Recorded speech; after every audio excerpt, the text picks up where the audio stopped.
candidate will be invited to insert the name tag corresponding to that candidate. And for that candidate, that Dr. Michelle Yao of Aricos is to first ask we drew the lot to speak today. So to that, it will be both circulated by the candidate if you wish to ask question. The tags will be drawn at random, and the corresponding member will be invited to ask a question. The 20-minute time period of the question and answer section will commence as the first question is read. Question may be asked in any of the working languages of the regional committee, that is English, French, and Portuguese. Please ask one question only and avoid multiple questions. I repeat, one question only may be asked by each member state. We ask as many questions as possible within the 20 minutes. If there are not enough questions to fill the whole duration of the 20 minutes, I will open the floor for additional questions by member states until the 20 minutes are exhausted.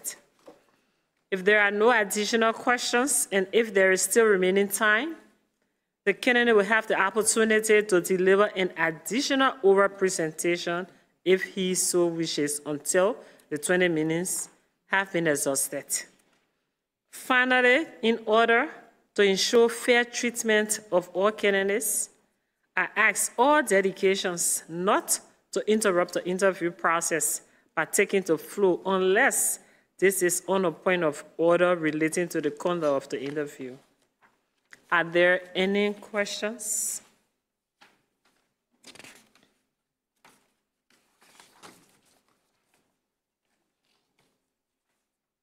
I see none. I ask the Secretary to bring in Dr. Michelle Yao of Côte d'Ivoire. Dr. Yao.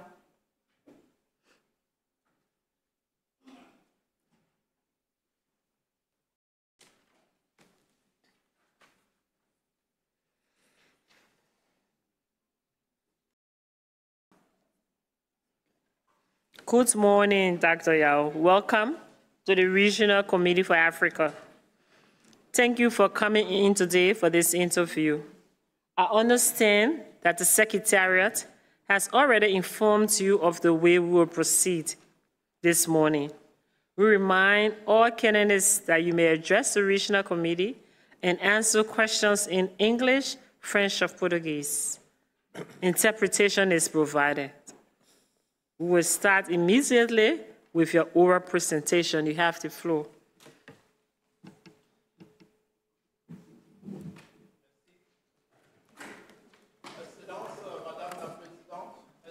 Could we have a microphone for this? Oh. Your Excellencies, ladies and gentlemen, Ministers of Health, Mr. Director General of the WHO, Regional Director ad interim, Dr. Chikwe, honorable delegates, and my dear friends, all protocols observed. It is a great honor, and it is with a sense of deep responsibility that I'm taking the floor before you today. We are gathered here today at a pivotal moment in the history of our continent, an economic climate that is having an impact, an adverse impact on the health sector that requires decisive action and visionary leadership from our region. This is a decisive time for health, for the dignity and the future of over 1.5 billion Africans whose lives depend on the decisions we take here today. The landscape ahead of us is one of concern. The vision of ODA from the United States, as well as the drop in international donor support, have meant that we are under major constraints in our health systems in Africa. And as you know, this is a crisis that is threatening not just what we have already achieved, but also the monitoring of many millions of people who are depending on continued support of these programs, notably HIV/AIDS. So you have my humble and determined submission of my application for the post of Regional Director for Africa of the WHO.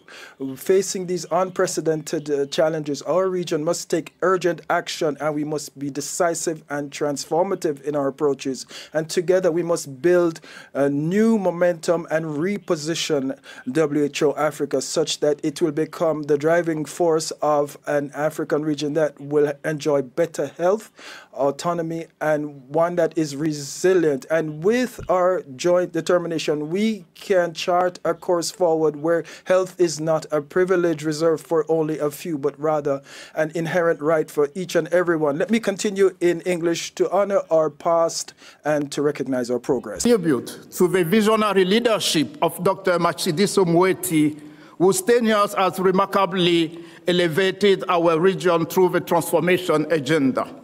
We also honor all those who came before us and led the foundation of Africa Public Health, particularly the estimated former regional directors. We also solemnly remember the late Dr. Faustin Ndugulile, whose aspiration reminds us that this election embodies our commitment to realizing the future we envision. Africa has made substantial progress. Life expectancy has increased.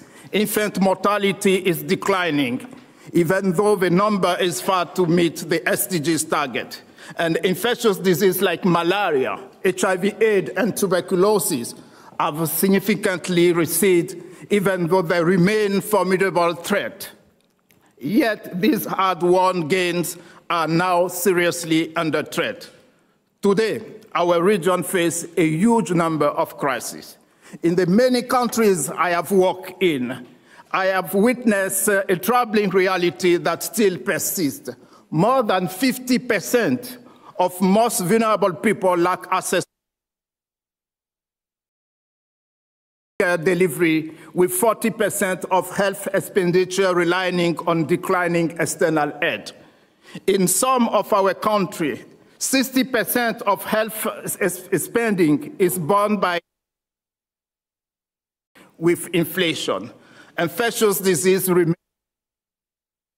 Our continent accounts for 90% of global malaria cases. Over 60% of HIV/AIDS-related deaths occurs in Africa. Non-communicable diseases are rising rapidly and could soon overtake infectious disease if we do not act swiftly. Flood, drought, heat wave, driven by climate change and triggering dozens of major health emergencies each year, severely strain. I still recall the poignant word a nurse I called Sarah.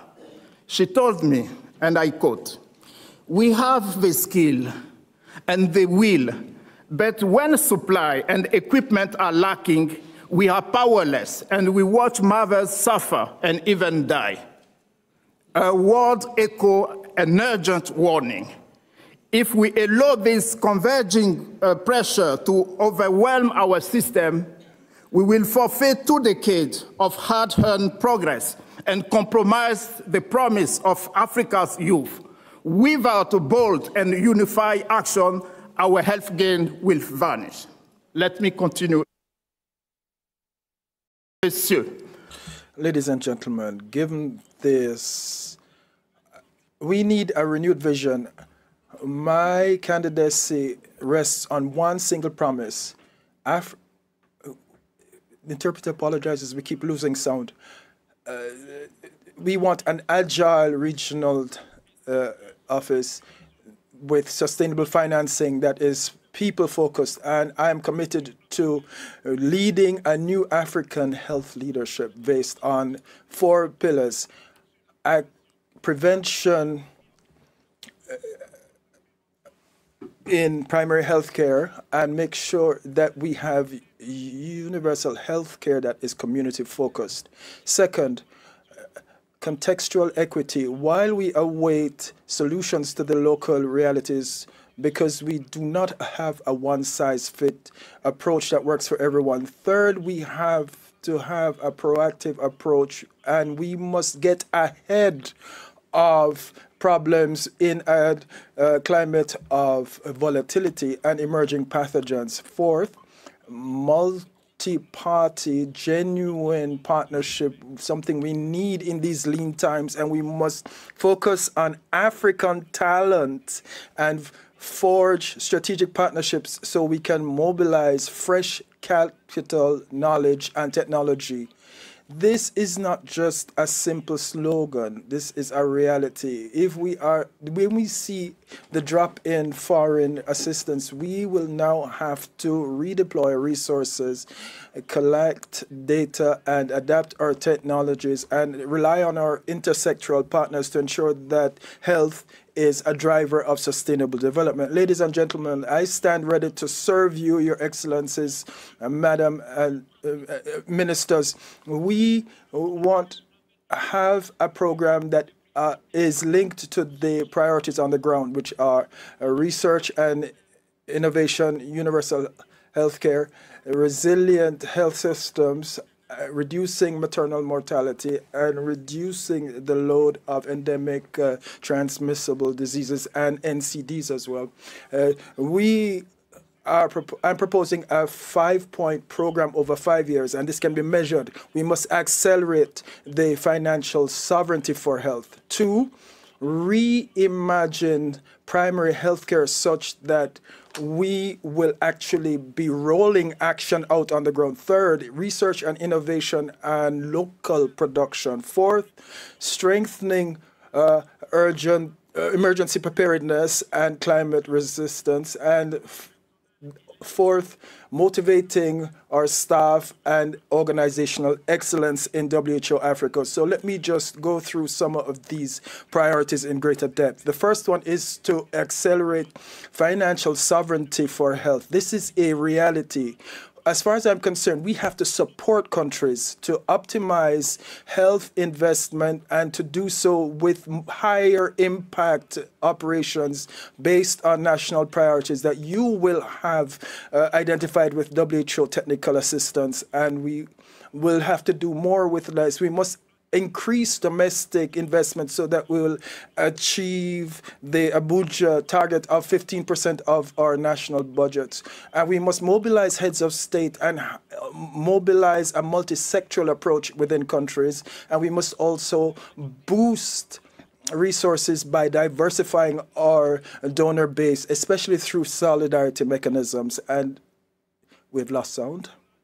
And to do so, we must facilitate health financing drawing on all our partners. The second point, which is to reimagine primary health care with our main focus, mothers and children, and focusing on NTDs because they're not negligible for us or neglected for us. We must support countries to roll out healthcare that is community-focused and is driven by digital data, and we must incorporate prevention and curative approaches into one single approach. We will also help support a broadening of the staff base in each country, and we will use remote delivery of services so that 70% of our people will have access to essential care. We will be working alongside countries and reduce the silo approach and facilitate synergies. Interpreters apologize, we keep losing sound. The third point of this program is we have to focus also on local production. We cannot act in obscurity.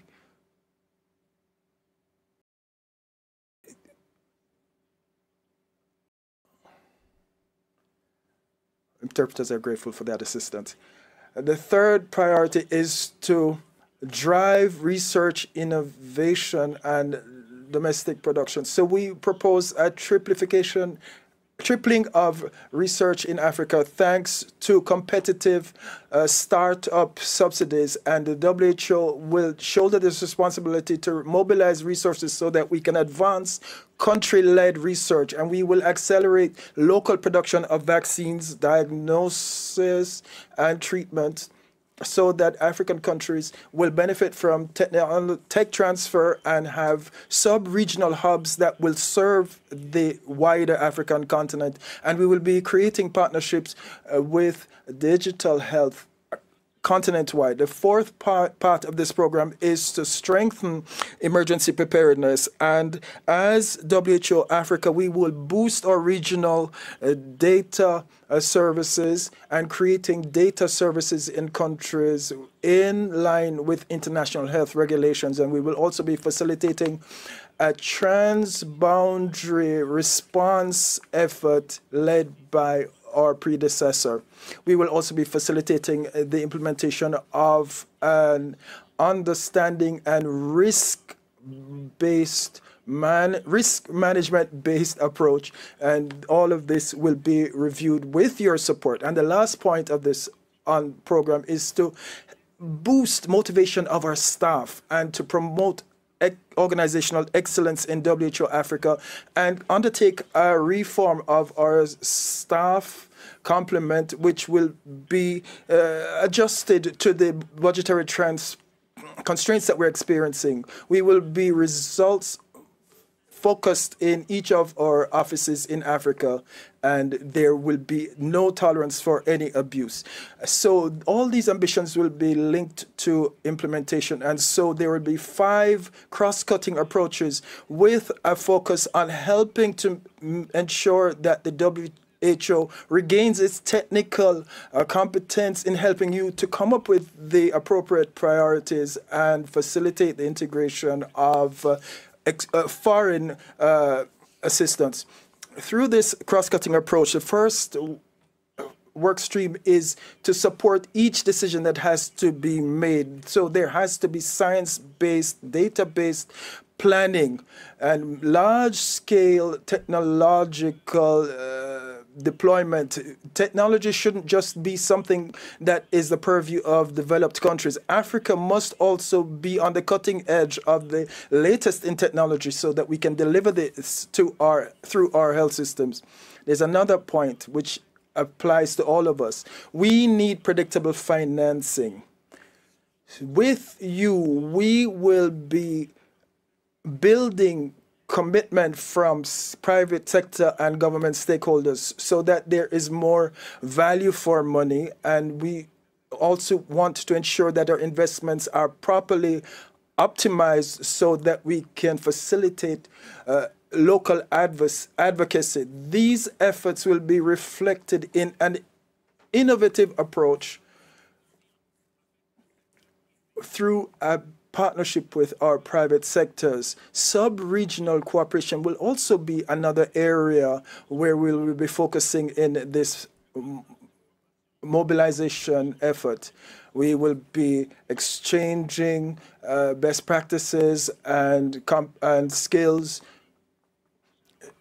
If I am elected, we will organize an emergency conference to deal with the finance crisis and to ensure that it is impactful, and each head of state, along with ministers of finance and health, will be there with the CDC, with regional economic commissions, and we will also bring in private sector stakeholders into a pact which will preserve national budgets with results-based and monitoring focuses.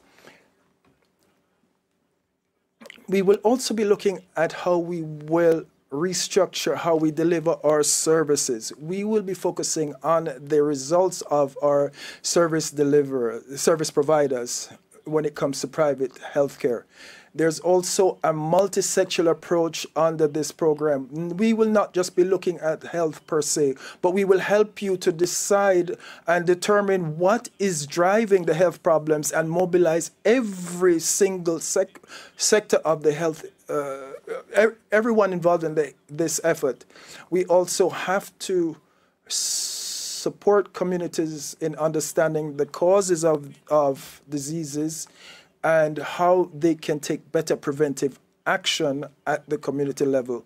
And finally, emergency preparedness, which will require us to have a surveillance-based approach and better knowledge of the risks. And we need WHO support in this so that you're better resourced in terms of human resources and other kinds of resources to respond to emergencies. Ladies and gentlemen, if all of this is to be done, I can assure you that I will be available to you to show you and deliver the leadership you need. In working at the WHO, I have not only looked at our health challenges from afar, I have had first-hand experience of them, and we have tried to deal with the areas most affected in our region. So I will be dealing with the frontline workers, those who are dealing with Ebola in DRC, and in Mozambique, which is ravaged by floods, in Uganda, which is ravaged by conflict, and areas between Ethiopia and Kenya that are grappling with cholera. And this is just to name a few. But I want to assure you of my in-depth resource mobilization experience and my experience in building partnership. These are all the more critical at this particular financial juncture. I, as a representative of the WHO representing countries, I will help you to have boost your health systems. This experience has revealed an unimpeachable truth. We need appropriate approaches that are evidence-based, and with your vote, I will deliver this in Africa. Collective call to action. Honorable ministers, distinguished delegates, we stand at a crossroad. The choice before us will define not only our response to today's crisis, but also the state of the health in Africa for generations to come. We cannot confront 21st century threat with 20th century's tools and mindset. The next regional director must be more than a steward. There must be a catalyst. If we unite around bold and innovative leadership, we can build an Africa where every birth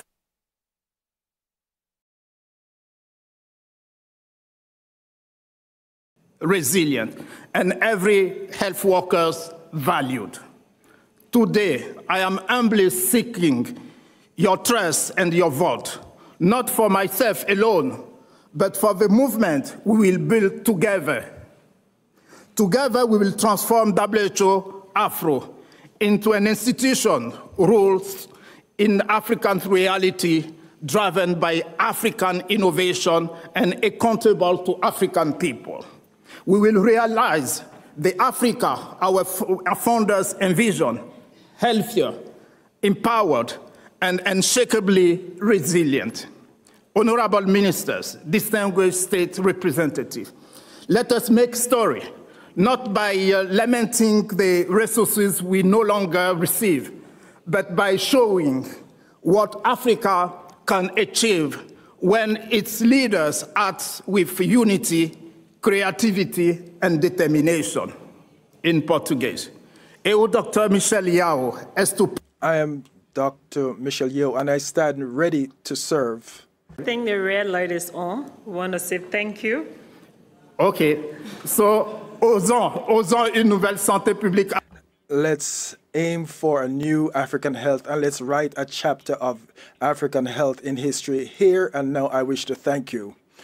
Many thanks to everyone.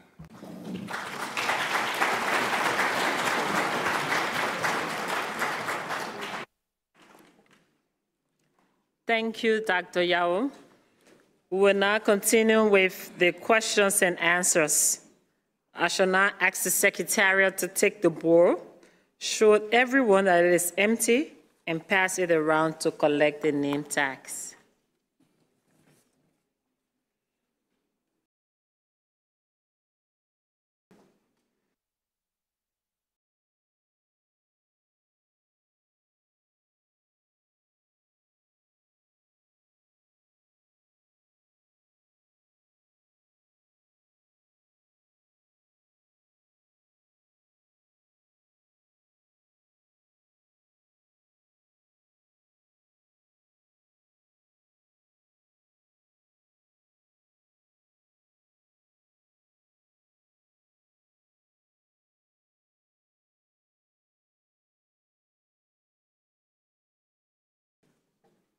Kindly fold the name tags, and if you can just show it up for the secretariat to come where you are and pick it up.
Dr. Yao, you may either remain at the podium or take a seat at the main table.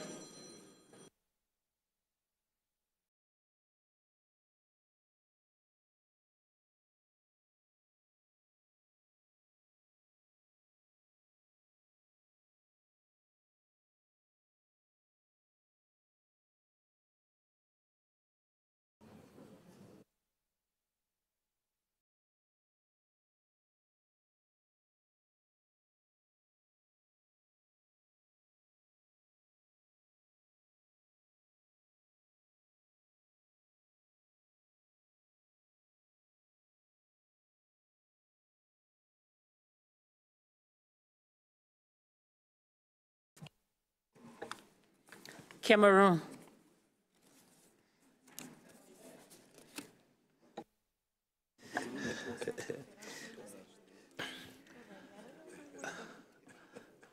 Merci. Thank you very much, Chair. The candidate, can he hear us?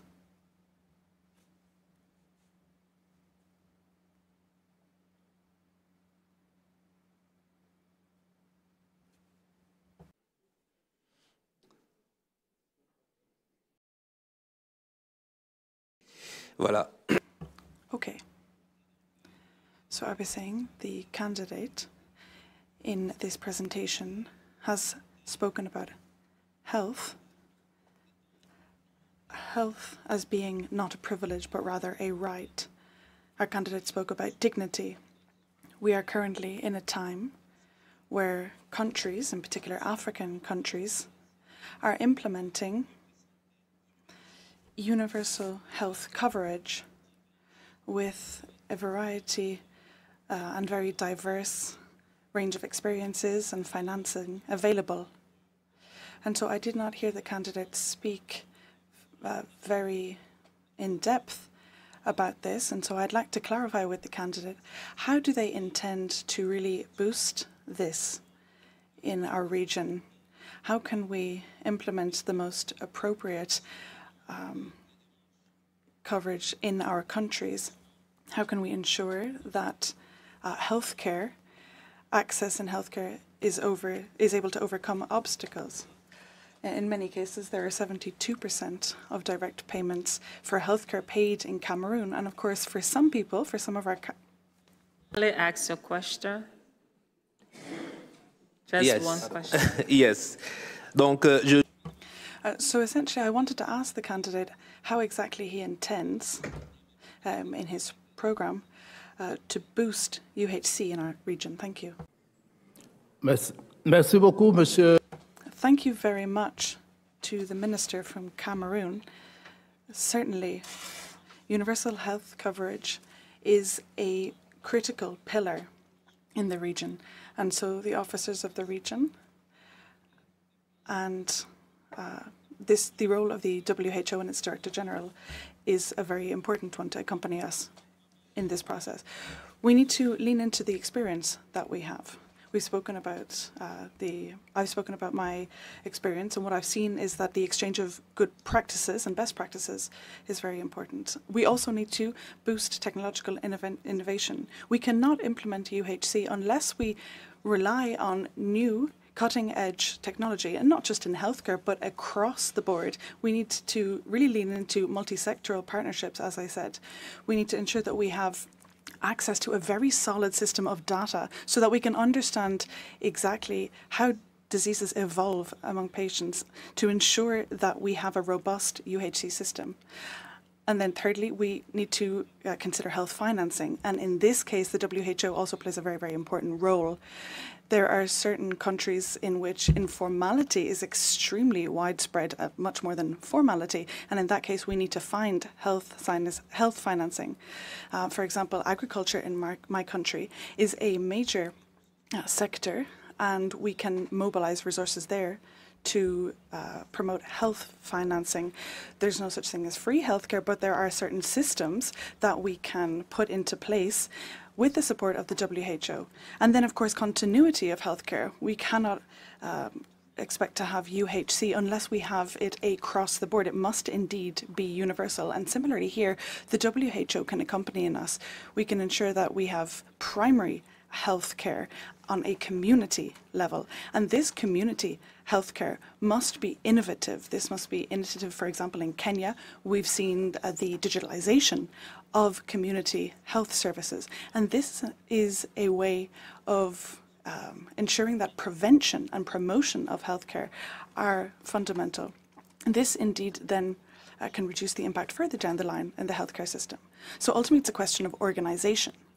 Implementing the right organizational structures in order to implement this UHC, taking all stakeholders and partners into account, leaning into the digitalization of health services, and looking to different places for health financing, as well as ensuring a continuity of healthcare. We must ensure that promotion of health, in particular for NCDs, is a key. Thank you, Dr. Yawo.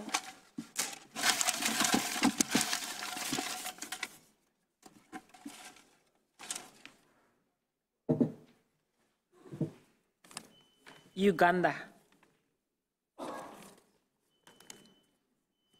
Uganda, you have the floor. Yes, thank you, Dr. Yao. I was just asking what strategies you have to end malaria, especially around resource mobilization with the withdrawal of America from funding many activities. Thank you very much, Honorable Minister from Uganda. I've been in Uganda. I've worked extensively in northern Uganda, and access to healthcare is a challenge in regard to treating malaria.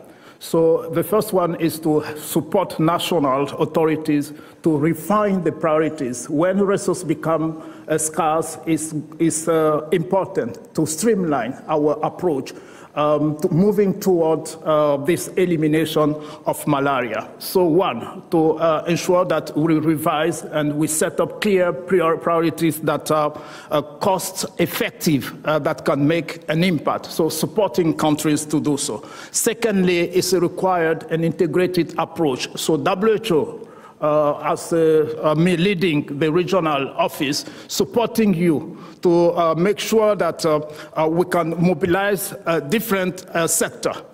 Dealing with malaria is about sanitation, it's about health promotion, it's about community workers to support you, to strengthen this component that is critical.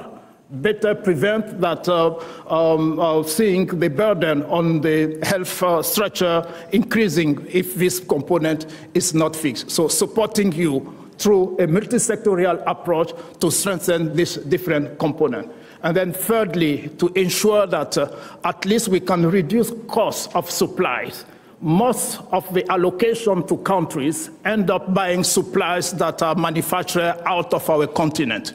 It's important to manufacture those in those supplies in our countries. This will help us to reduce costs, will increase accessibility to these items, and will help us to increase diagnostic if we can afford to manufacture this of the diagnosis here.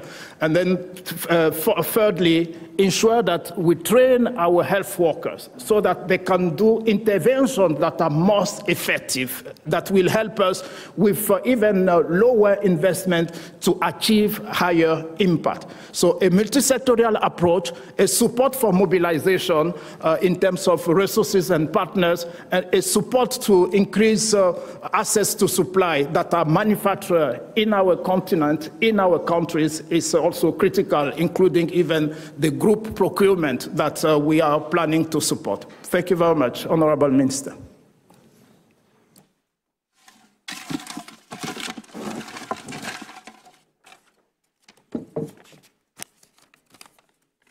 Zambia, you may ask your question.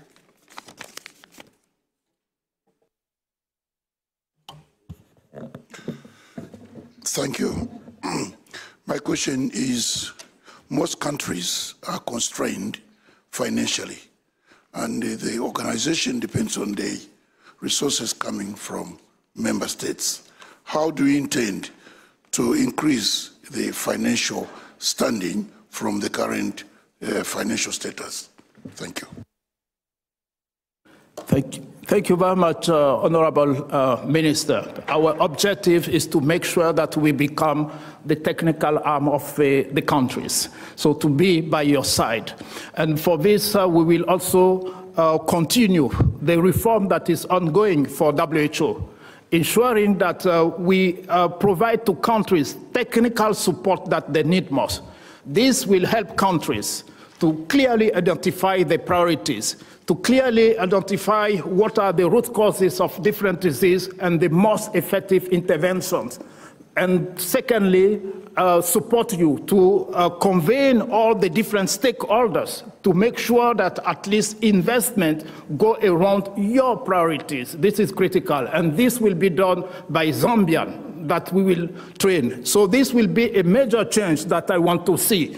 WHO remaining its technical role and its technical mandate, supporting countries to build capacity, to identify the priority, helping them to monitor and to evaluate. So this will help us at least to fit within the funding that we are receiving now. And of course, we need to step into resource mobilization.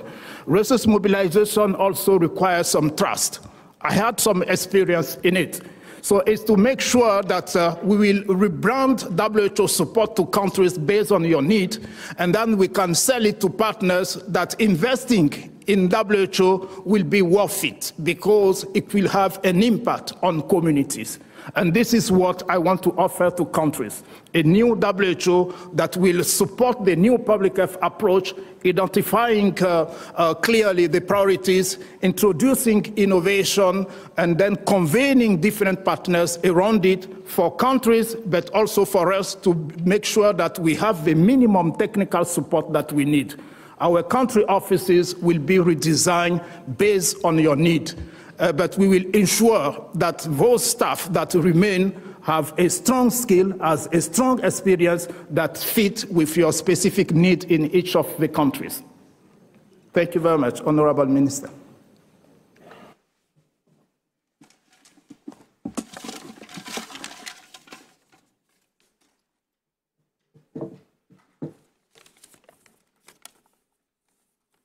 Côte d'Ivoire.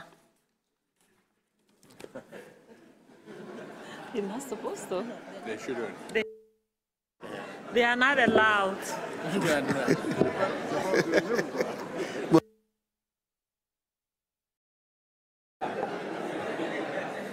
Honorable Ministers, you cannot ask yourself questions.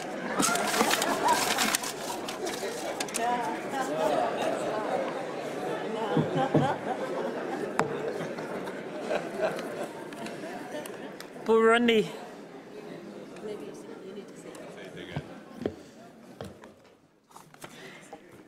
Burundi. Merci beaucoup.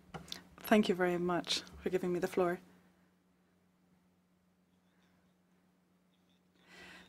So regarding that, the fact that 80% of the African population often focuses on traditional medicine for their basic healthcare needs, what is your strategic vision to try to sustainably include traditional medicine into healthcare systems in Africa while guaranteeing the effective and efficient provision of healthcare? Thank you. Merci beaucoup, Monsieur le Ministre. Thank you very much, Minister. I would have loved to answer the Côte d'Ivoire's question, but of course it is even more of a pleasure to take yours to the Honourable Minister. So on the fact that 80% of our population do indeed use TCIM, I think it is important to be able to properly structure this field. What we need to be able to do is understand what exactly are the most widespread traditional medicine practices. And of course, this will require data and research. It's very easy for us to say that such and such a plant has got a certain medicinal virtue or medicinal features, but of course at the same time we require research and development so that we have at least a minimal understanding of what exactly are the components of this plant, and so that we can understand the doses that we require to prescribe to patients. So ultimately we need research in this area and corresponding training of our personnel. Similarly, it's important to take into account innovation in this area as well. We need to try to understand how exactly we can compile a sort of database of TCIM so that we can facilitate exchanges across the region, so that best practices implemented in one country might also be useful to another. Third, we need to be able to include TCIM into community healthcare. So these traditional medicine practitioners, for example, can also be involved in healthcare prevention and promotion. If there are healers in certain communities, well, then we can also provide these healers with a minimum amount of medical training so that they can contribute to healthcare promotion, or for example, things like vaccination of children, so that they have access to these skills as well. We need to be able to dovetail all of these aspects into community healthcare with a very holistic approach. And I spoke about the need to anchor our work in community healthcare, in primary healthcare. These are essentially the foundation, and without this solid foundation, we cannot get much further. So this foundation needs to be data-driven and data-based. And again, here, the WHO is going to be a very important partner in our work to respond to our African realities.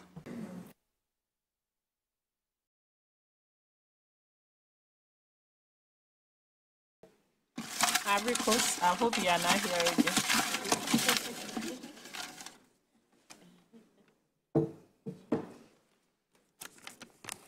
Penny.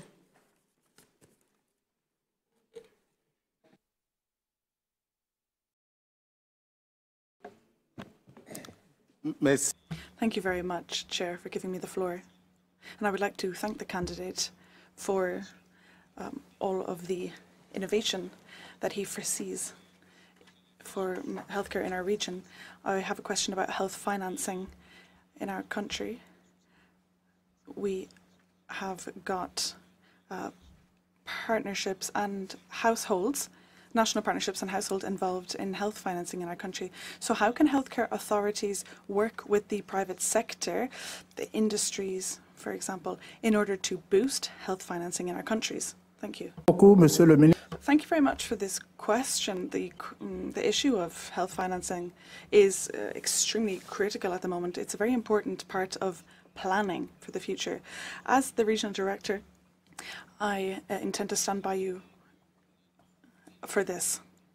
We have got certain priorities that are connected to health issues, for example, country-specific problems.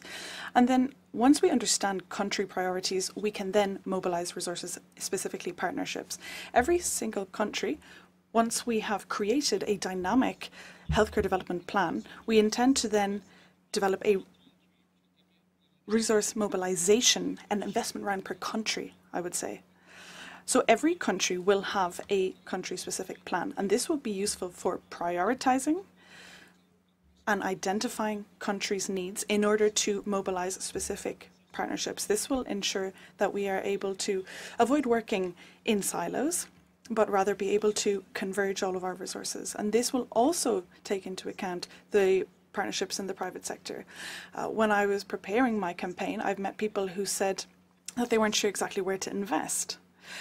And so we need to bring these potential donors around the table, and we need to ensure that they know that wherever they decide to bring their funding will be in line with state priorities.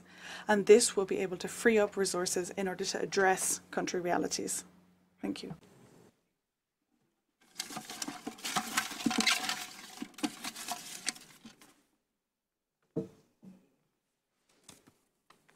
Madagascar. Merci. Thank you very much for giving me the floor. Thank you very much for the presentation and for this program. It is certainly a very uncertain time for health financing in Africa. How do you expect to boost health prevention? How can we step up this? This is an important factor in the region. Well, thank you very much to the Honourable Minister for this question. Certainly health prevention is a key element of our strategy. It is important to begin from a point of understanding health determinants. Only through understanding these determinants of health can we face the issues, for example, an increase in NCDs, cancer, diabetes, high blood pressure, and so on. We need a very comprehensive understanding of each of our country's issues and the specific determinants of health. What exactly, for example, is causing the cancers in our region or in our state? We need to strengthen research in this area in order to better understand and be able to identify where exactly to focus our health promotion programs. There's also the question of education. Proper nutrition, for example, is important from a child's birth. How can we ensure that our young people learn about adequate nutrition? And how can we encourage young people to move instead of sitting in front of screens? Another example I can give you is, for example, the example of cholera. Cholera is connected to sanitation. We need to understand the determinants and causes of this key emergency. This means that we can then address specifically the issue of cholera by focusing on access to clean water, access to sanitation. And of course, in this case, it requires collaboration with the sector of water provision in our countries. And through this, we are able to identify the root causes of these looping endemics that we are seeing in our countries. And again, through this, the WHO will be technical support by our sides. The time allocated for the interview is now exhausted. I wish to thank you, Dr. Yao, for being with us today. I will ask the Secretariat to accompany you out of the room. While the Secretariat is accompanying you out of the room, I will ask the next candidate, Dr. Yakub, proposed by the United Republic of Tanzania, to be brought in. I will ask delegation.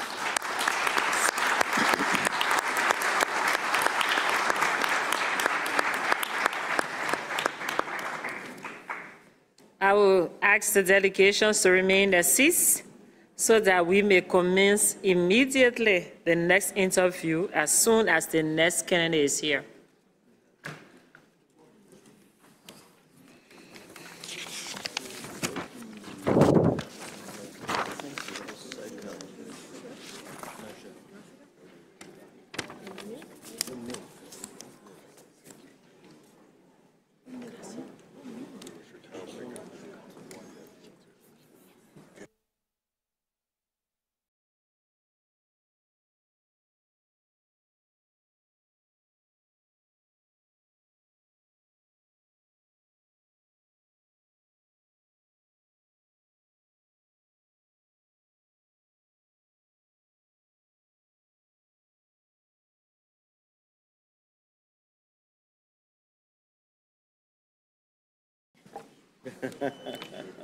Good morning, Dr. Jacob. Welcome to the Regional Committee for Africa. Thank you for coming to this interview today. I understand that the Secretariat has already informed you of the way we will proceed today. We remind candidates that they may address the Regional Committee and answer questions in English, French, or Portuguese. Interpretation is provided. We will start immediately with your oral presentation. You have the floor. Honorable Chairperson, esteemed ministers, heads of delegation, WHO Director General, Acting Regional Director, WHO Afro, delegates, ladies and gentlemen. A very good morning. Bonjour, bon dia, jambo. At the outset, I wish to express my sincere gratitude to the Regional Committee for considering my candidacy. I am deeply honored by this opportunity to serve our region in advancing public health. I extend my heartfelt appreciation to Her Excellency, President Dr. Samia Suluhu Hassan, President of the United Republic of Tanzania, for nominating me. Her unwavering trust and confidence in my ability to address the health needs of our region is both humbling and inspiring.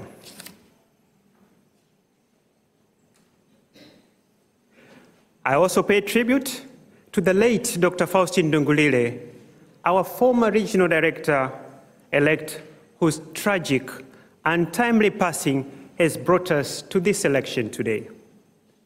We are deeply grateful for the condolences and support received during these challenging times. As introduced, my name is Mohamed Janabi. With deep humility and profound sense of responsibility, I stand before you today respectively, seek your support to serve as the next regional director. I'm aware of the heavy responsibility this role entails, and I have undertaken this candidacy with the seriousness and dedication it deserves. Over the next 20 minutes, I'll present 4 key areas: background information, my contribution, my vision, and strategic priorities. First, I commend the WHO, the African governments, and their partners for remarkable efforts in advancing health across our continent.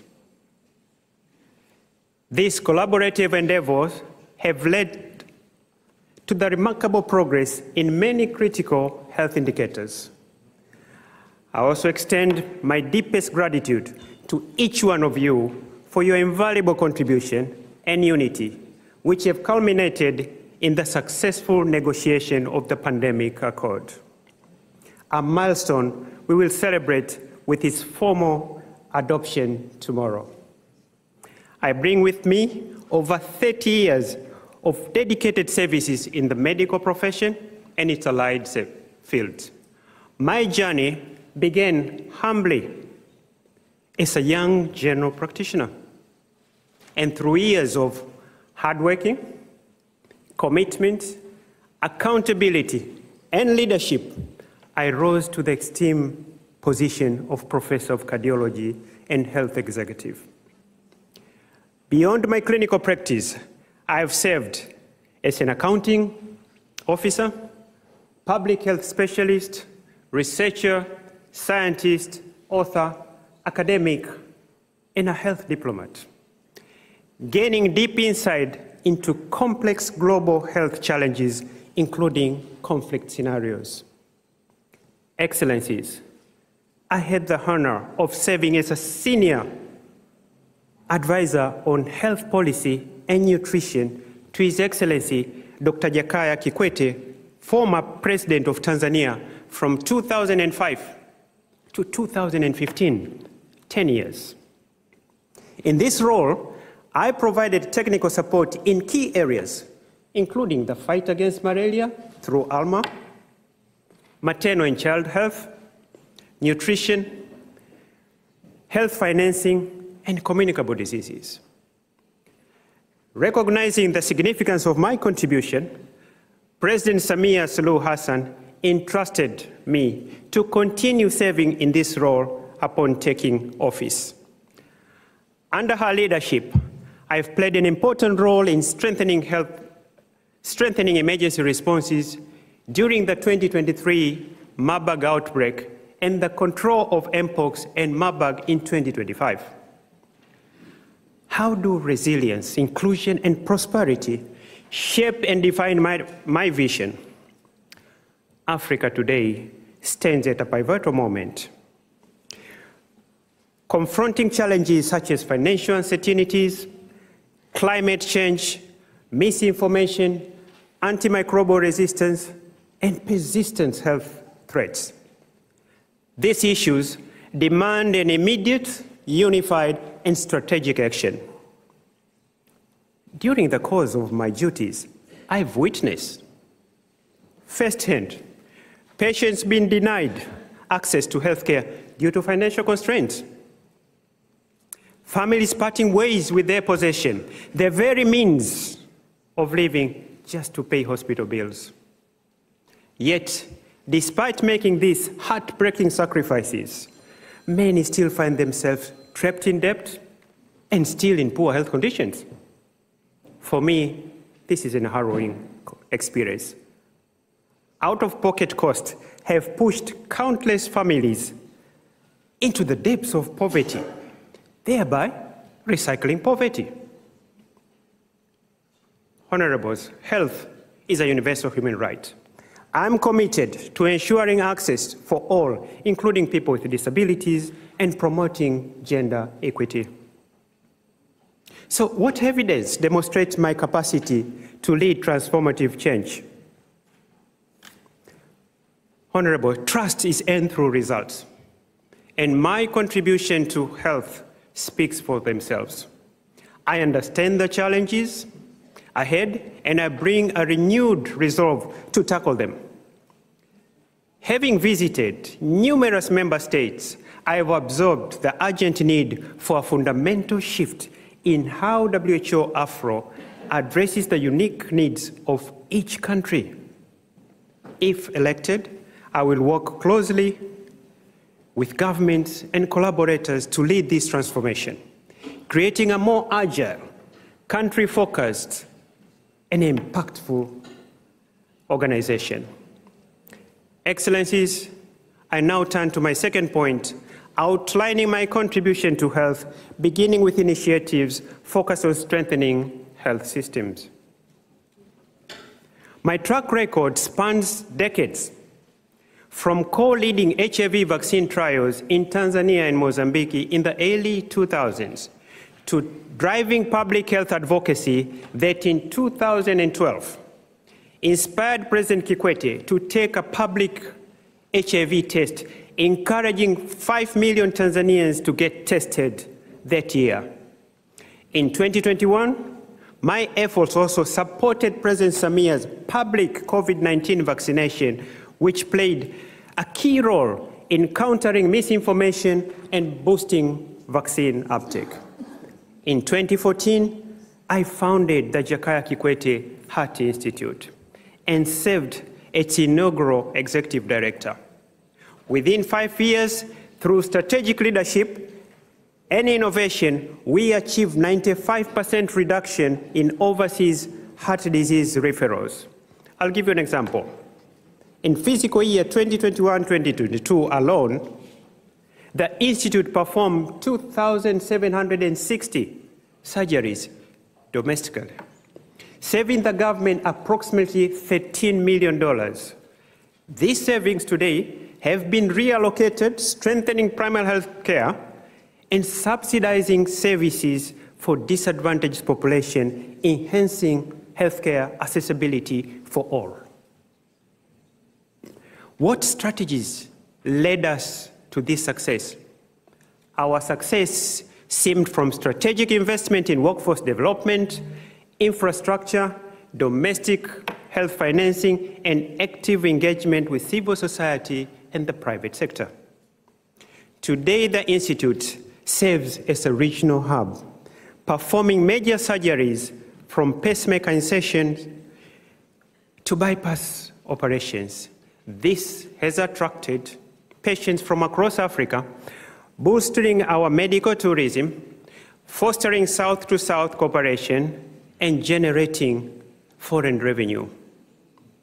In 2022, I assumed leadership of Muhimbili National Hospital, Tanzania's largest healthcare facilities, overseeing 2,400 beds, 4,000 staff, and attending 3,800 patients daily. Our oversight extends to 12,000 satellite facilities, leveraging telemedicine, e-health, and artificial intelligence. To amplify community impact, we initiated a strategic plan to expand community health workforce to 137,000 by year 2030, connecting grassroots population to the formal healthcare system. In 2025, this very year, Muhimbili secured $363 million loan from the Republic of South Korea with very favorable terms. 0.01% interest, 15 years grace periods, and a 25 years repayment. These milestones strengthens diplomatic ties and supports transformation aligned with GPW14. Additionally, early this month of May, Tanzania signed an MOU with United Arab Emirates to construct a specialized infectious diseases hospital in the junction of 6 East and Central African nations, enhancing regional outbreak detection, prevention, and response. If entrusted with the role of regional director, I will apply the same bold visionary leadership, mobilizing sustainable resources and forming partnership beyond traditional donors, ensuring our region receives strategic directions, accountability, and measurable results, including small islands and countries. Next point is on emergency preparedness. In 2015, while serving as a health advisor to President Kikwete, who was appointed by UN Secretary General Ban Ki-moon to a high-level panel following Ebola outbreak, I played a key role in supporting his contribution to the panel's critical discussions. The role took me to Liberia, Equatorial Guinea, and Sierra Leone, gaining invaluable experience in emergency preparedness. The panel's recommendations were instrumental in shaping the WHO approach in managing emergencies that we witness today. Excellencies, I'll move to demographic transition. By year 2035, 60% of our region's population will be youth. Good thing, fueling growth and innovation, but facing risks like substance abuse, unprotected sex, teenager pregnancies, mental health challenges. Simultaneously, the elderly population will double, intensifying healthcare demands. We can address these dual challenges while harnessing transformative potentials of our youth. The next focus is on fostering a transformative mindset. Excellencies, I bring a proven record of transformative leadership and dynamic cross-sector collaboration. Building on WHO's Afro 2015 transformation agenda, I'm committed to advancing reforms that bring really lasting health improvements. My vision includes strengthening our country offices, empowering regional secretariat, and catalyzing resilient health systems that serve our people. As WHO and the UN transformation evolve, Our region must rise to the moment, adapting strategically and aligning reforms with our national aspiration. It is through unity, adaptability, and innovation that we can unlock our full potential and deliver impact. Transformation is not a task of one. It is a shared journey. Collective responsibilities and united efforts from all stakeholders are vital. I believe together we can meet both current and emerging health challenges with resilience and foresight. Excellencies, I will now outline my key priorities. So despite the significant challenges we face today, they present a unique opportunity for us, transforming obstacles into pathways for progress. I am optimistic and ready to take bold steps to advance my 7 transformative priorities, each equally important and essential to fulfill my vision. My first priority is achieving universal health coverage in alignment with SDGs. With under 5 years to achieve SDGs, our region UHC index is 46, well below the average of 68. Globally today, half of the world population, I'm talking of 4.5 billion people, lack essential services, health services. And over 1 billion face catastrophic health costs. Many of these people reside in our region. I'm committed to ensuring universal health access and reducing financial hardship. My second priority is securing sustainable funding.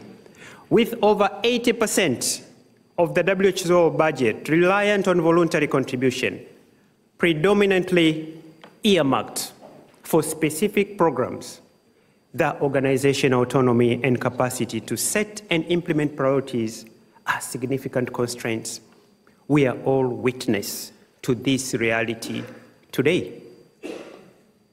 To safeguard our region's independence and ensure it can fulfill its mandate, we must advocate for an increased assessed contribution and promote more predictable, flexible, and sustainable investment. I really commend honorable ministers for your 2022 commitment to increase assessed contribution to 50% by 2030, and for reaffirming the Abuja Declaration of 2021. To step up domestic financing, including through blended financing, private-public partnership, and solidarity levies. My third priority is enhancing emergency preparedness to build a resilient health system and foster cross-border collaboration. My fourth priority is advancing maternal and child health as well as nutrition. Africa bears a disproportionate share of global health challenges. 70% of the maternal deaths in our continent, 56% of the death of under 5s, and a stunting rate of 30%, well above the global one of 22. Despite the daunting figures, I believe we can turn the tide. For instance, in Tanzania, under President Samia's leadership, we have achieved 80% reduction in maternal mortality, from 556 to 104 per every 100,000 live births within 7 years. This remarkable progress was recognized with the 2024 Goalkeepers Award, underscoring the transformative power of primary health care and unwavering political will. My fifth priority is tackling communicable diseases, HIV, AIDS, TB, malaria, and non-communicable diseases, and neglected tropical diseases through a One Health approach, a comprehensive strategy that acknowledges the interconnectedness of human, animal, and the environment. My sixth priority is combating antimicrobial resistance, which causes 1.2 million deaths annually. alarming, honorable ministers, 40% of our member states lack antimicrobial surveillance system database. I'm committed to collaborating with you to establish surveillance database, enhance monitoring, promote responsible antibiotic use, and foster cross-sector collaboration. My 7th priority is strengthening local production of diagnostic, therapeutics, and vaccines. By leveraging the pandemic agreement, engaging our diaspora, enhancing health diplomacy, and sharing expertise. I will also promote research development in traditional medicine, aligning with the WHO Traditional Medicine Strategy 2025-2034. Excellencies, as I conclude, I stand before you not merely as a candidate, but as a dedicated partner, unwavering in my commitment to our shared vision of a healthier, stronger region. Jacob. With a proven track record in health leadership and clear vision Dr. of Jacob. I pledge to serve with integrity and determination. I seek your trust and your vote. Thank you very much. Voice of the Court.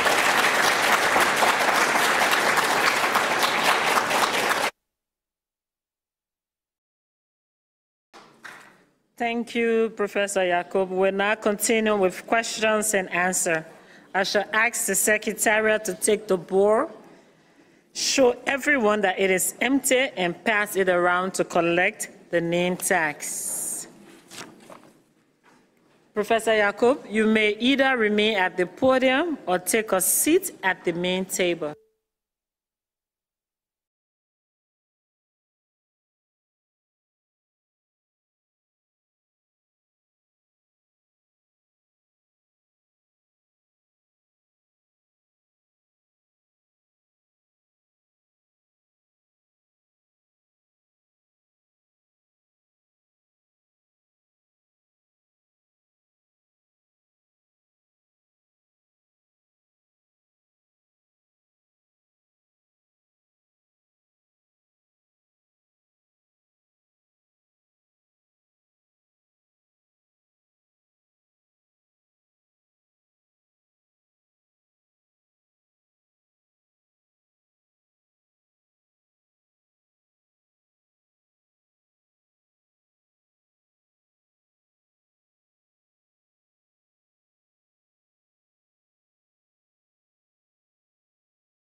I will draw the first name tag.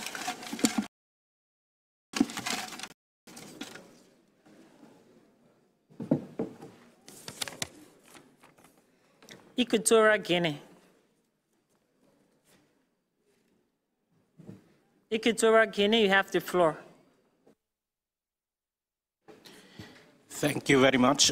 I'd like to ask the candidate about what would it be the strategy for small countries and islands in terms of getting more attention, in terms of their support of improving the healthcare system as a whole. The question is coming in relation to sometimes there are confluence of interest in terms of where to put the priority of the little resources that we are managing on the continent, and the approach tends to be prioritizing big countries. But sometimes Equatorial Guinea, you have countries one question. can be the opportunity to say, okay, so what would you do about securing the support from WHO under your leadership? Thank you.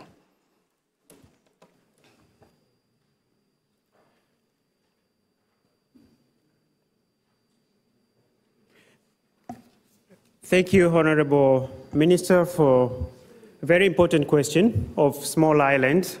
And if I can give examples, maybe we are talking about Seychelles, Mauritius, Comoros. You face unique challenges such as climate change, limited healthcare infrastructures, and vulnerability to health emergencies. So, if elected, I will ensure these nations receive a targeted support to address these specific needs. First, I will advocate for tailored strategies like strengthening your health system, improving access to essential medicines. I know small islands depend a lot on imported foods. Unfortunately, these are seasoned foods which come with a lot of salts, increasing NCDs. We'll focus on training and retention of your workers. But the other thing is an innovative method like telemedicine or artificial intelligence, because you can cater with telemedicine, do consultations with neighboring nations while building your workforce and capacity on health or human resources for health. So you have specific needs. We'll make sure that you get preparedness with all the health emergencies, because you are prone to preparedness like any other country. So prepare on surveillance, which has to start now before the emergencies start. We'll assist recognizing the vulnerability to climate change. So I will support development of climate-resistant healthcare infrastructures, build on early warning signs. And lastly, I'll try to prioritize integrating small nations into larger regional health networks, ensuring you have representations during decision-making bodies, because this is where your voice has to be heard and have the data. Thank you. Thank you, Professor Jacob. We'll now ask South Africa to ask the question.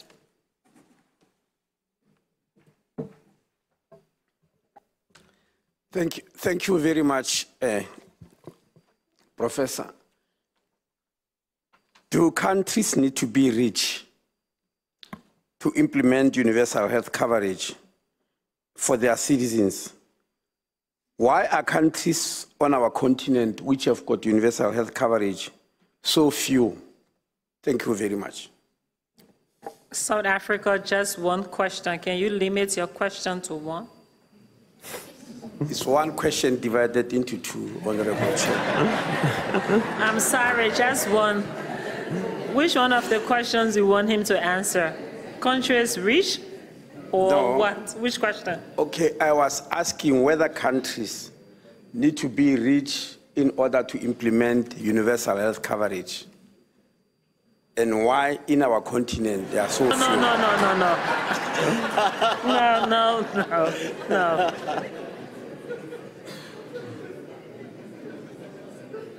Please answer, Professor Jacob. So which one, the rich one or the... No, Honorable Minister, thank you for the very good question. And does the country have to be rich to have universal health coverage? No, let me maybe start by, I firmly believe that primary health care and universal health coverage, one, they are inseparable, and they are foundation of achieving an equitable, sustainable health system. So my vision of is just all about planning. I'll give you an example. In Tanzania, we've made a significant stride in this area by having we call it senior advice on health policy, where we expanded our primary health care infrastructure to underdeserved areas. Because one of the challenges when I was moving around, one thing, you have to build on your community health workers, because these are the people who have the trust of the villagers or the underdeserved, They are the people who are communicating with your general population every day. So equipping the frontline workers, like community health workers, and there's other thing which unfortunately is not very prominent in Africa, they call nurse practitioners, because you don't have enough doctors. So if they get training on basic things like immunization, maternal and child health, health education. So these efforts will improve access. But the country has to be rich. My personal experience, I'll say this. One of the things about health insurance, I don't think we've given enough education. You know, I've moved around in most of the member states. You find our members of national health insurance, they are those who are sick. So you have 80% of your members, they are sick people, and only 20% are the healthy ones, and these are the mandatory ones. So I think it's all about health education to our people. They should start getting insurance before they get sick, because it becomes even more expensive for the national insurance, and that's why most of them, they don't succeed. So at the regional level, my priority will be to try to scale up and use some context-sensitive models. And I'll work with you, honorable ministers, so we can discuss. We have got 47 member states with different economies, different population. Talking of Seychelles, 100,000 people. Talking of Nigeria, 220 million people. So each country has to deal specifically what are the challenges and how we can solve them. Thank you very much.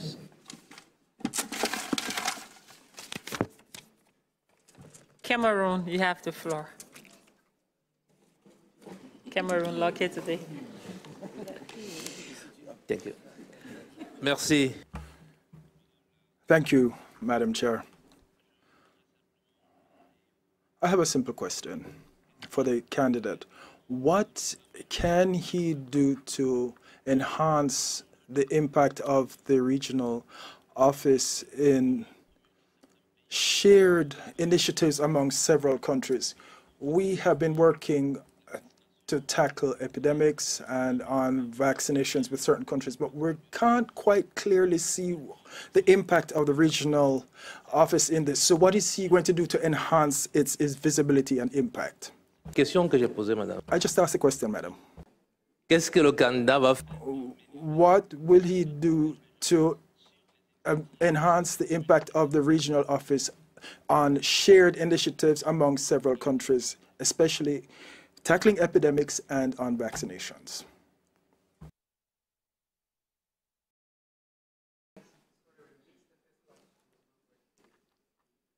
Can you, Cameroon, repeat the question? Just only the question, not the background.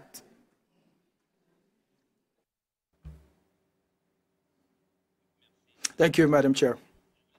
I wanted to just ask the candidate, what will he do to enhance the impact of the regional office in initiatives that involve several countries, especially when it comes to tackling epidemics and vaccination, because in our sub-region, especially Chad, DRC, and Niger, we have joint campaigns, but we're not quite seeing the impact of the regional office in these initiatives. What is he going to do to enhance that? Thank you.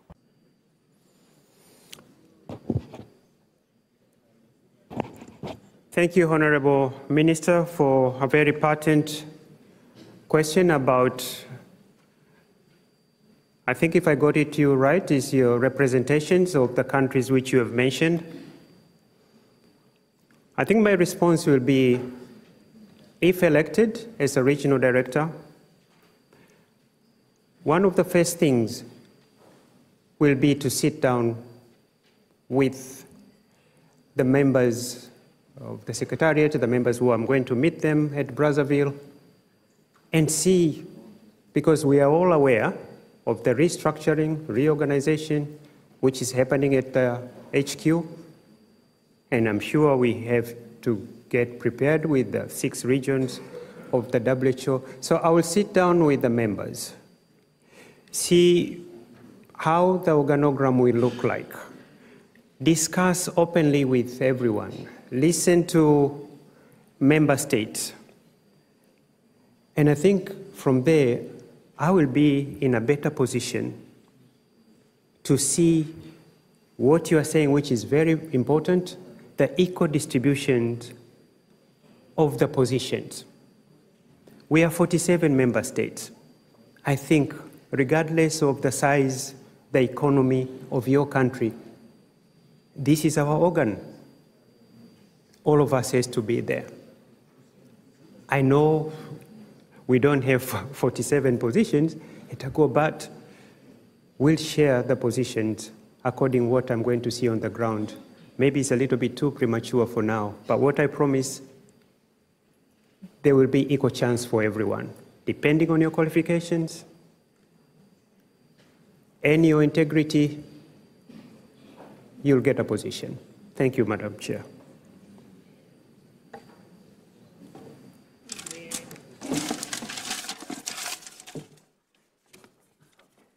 The Gambia. Thank you very much. We thank Professor for that presentation. Professor, one of the biggest challenges we have as countries is the issue of getting high-quality medicines and medical equipment for our nations, and that contributes immensely to the poor health care services delivered. Now, the financial challenges are there. No matter how much resources we mobilize domestically, if these prices keep on skyrocketing, we'll never get what we want. What are your strategies in dealing with pharmaceuticals, equipment manufacturers, to ensure that low-income countries in your region, if you are elected, are able to procure these items at a reasonable price for our people? What strategies will you use? Thank you. Thank you, Honorable Minister from Gambia, for a very important question. And if I step back, COVID-19 exposed us how vulnerable and the gaps which we saw. But to me also it gave us a footprint, a blueprint, to see the deficiencies we have in diagnostic, therapeutics, and vaccines. Medicines are very expensive, and we have seen now with the financial constraints we are having in the continent, I think we have to come with the innovative measures. And one of them, apart from increasing our domestic financing, how about pooling our resources, including the small islands which we've just discussed, and do this bulk procurement? We can have a better negotiation of prices, whether with Gavi or Global Fund, when we work, because all we need here is to work together. 2, pandemic accord, which we are going to adopt tomorrow, gives us another chance of Africa. Time has come to have our local manufacturing capacity. Now, while we are trying to do that, why don't we start by 2 things? We have regulatory things which have to be looked after, and we have good examples. We look on Ghana, we look on Tanzania, we look on Egypt. I know it's not in our region. At the same time, we have to build on the workforce. Who is going to work in this? Because, okay, the pandemic accord is going to be agreed tomorrow. So I think it's very important, all these things to go in parallel. Build our workforce, the financing, which we have just discussed a little bit, pool procurement. I think I'm very optimistic that it will reduce the prices, we can get the generics, the patents can be discussed, but we have to start now. And the regulatory, if you see all these countries, they've got level 3, Tanzania now is going to level 4 of regulatory, so we can learn from each other. But the ones which we have now, why we have a ground where to start. I think it's just a matter of decisions. And I think this decision was supposed to be made yesterday. Thank you, Honorable Minister.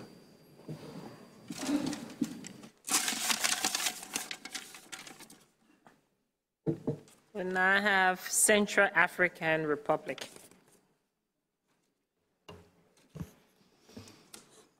Merci. Thank you, Madam Chair.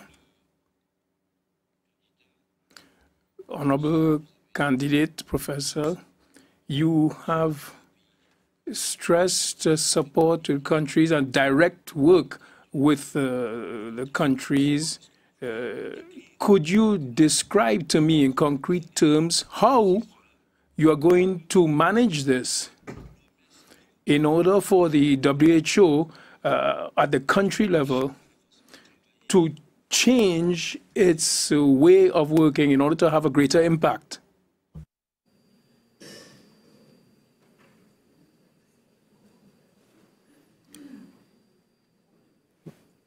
Madam Chair, kindly, I missed the question. The device was not working. I just said how I had the last bit. Can you kindly repeat Central African Republic? Translation is not good. I see that the question that were asked by my Cameroon was not well translated, and mine was very clear. Now I'm going to speak in English. Please ask your question. Yeah, but this need to be taken into account, Chair. Yeah, the candidate stressed the need to make WHO work better and in an impactful manner at country level. He would work closely with countries. I would like him to describe how this transformation will happen at country level in a way that he is projecting. Thank you, Honorable Minister from Central Africa, for a very important question. I think I touched on it, but let me say it again. We have 47 member states with different level of development, different level of economy, different level of challenges. I think among the first things which I'm going to do is to speak with member states. And as I said, our challenges in Africa is not a one-size-fits-all. There are those who they are a little bit farther than the others. So among the things which I'm going to give priority is to try to understand, do a DNA, who has what. I'll give you a very simple example, Honorable Minister. How many member states know that Tanzania does major heart surgeries? How many people know Kenya does kidney transplant? So I think we need to map. We might be having, which I believe we do, a lot of resources among ourselves, and there's no better time for solidarity and working together, not in silos like now. So where I'm going to find deficiencies in Central Africa, maybe in South Africa I can get the expertise. So that exchange of expertise and collaboration, Honorable Minister, will be very important to me. And I think this is how I'm going, because how I'm going to solve or discuss solving with you the problem of Central Africa might be very different from the ones in Burundi. So we'll work together and forge our way forward. Thank you, Honorable Minister, and thank you, Madam Chair. Thank you, Professor. The time allocated for the interview is now exhausted. I wish to thank Professor Yakub for being with us today. Now, I'd like to ask the Secretariat to accompany you out of the room. While the Secretariat...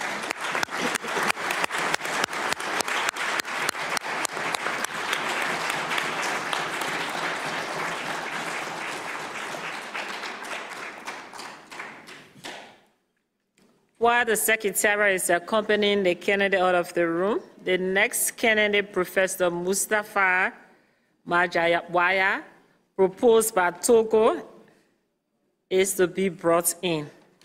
I will ask the delegations to remain in your seats so that we may commence immediately the next interview, as soon as the next candidate is here.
Good morning, Professor Mustafa. Welcome to the Regional Committee for Africa. Thank you for coming to this interview today. I understand that the Secretariat has already informed you of the way we will proceed this morning. We remind candidates that they may address the Regional Committee and answer questions in English, French, or Portuguese. Interpretation is provided. We will start immediately with your oral presentation. Professor Mustafa, you have the floor.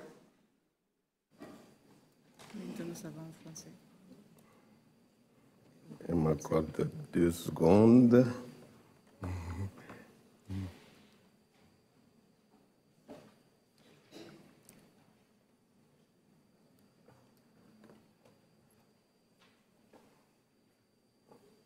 C'est ça.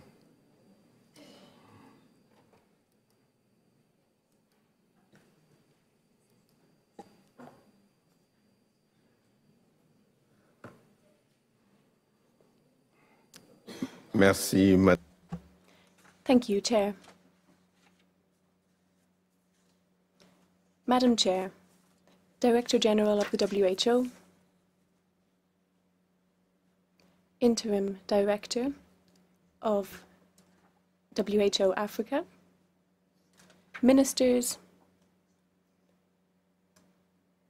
representatives of ministers, distinguished guests,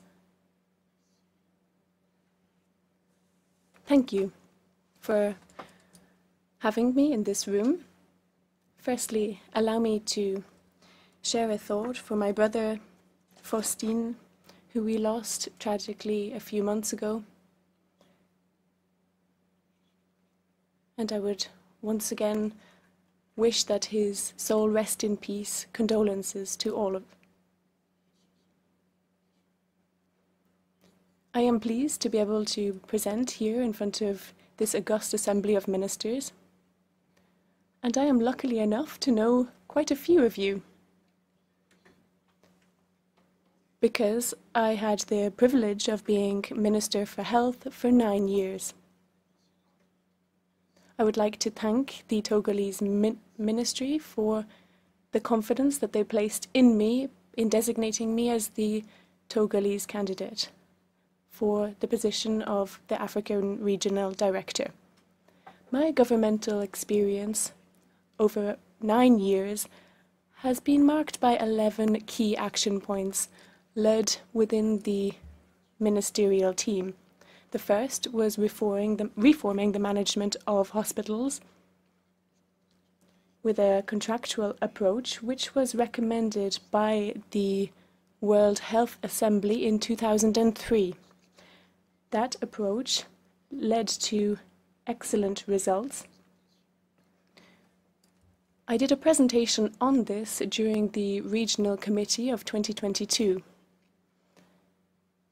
It led to a report, and that whole experience was evaluated by the WHO. That evaluation led to analog conclusions that we observed and led to recommendations in order to refine it and to improve it. The second key action was the key management of two epidemics, meningitis in 2016 and COVID-19 in 2020 and between 2020 and 2023. The other action was in dealing with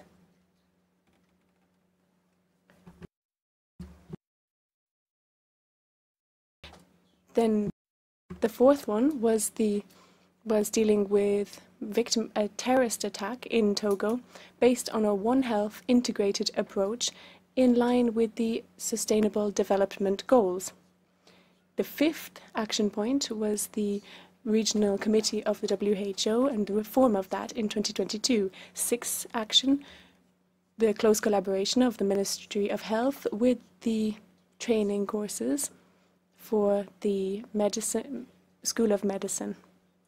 Then there was also the collaboration with the Ministry of Health and the various other partnerships. Seventh action was the efficient and equitable use of human resources, which we deployed into regional hospitals. We sent out managers into the various hospitals, and notably managers of health. Another action point was the use of health resources. We were able to strengthen trust with our various partners. Ninth action, opening the paramedical health school in the 5 economic regions in Togo. Each of them has a training unity for nurses and midwives. This has strengthened the training workers in regional areas. We also strengthened universal health coverage. This was set up in a progressive way in Togo, firstly with state agents, and then we rolled it out to informal sectors. And then since January 2024, we rolled it out to the rest of the Togolese population. Last key action was the Lomé action, which brought together heads of states, African heads of state, to fight against inferior quality and falsified drugs, which is a scourge in Africa.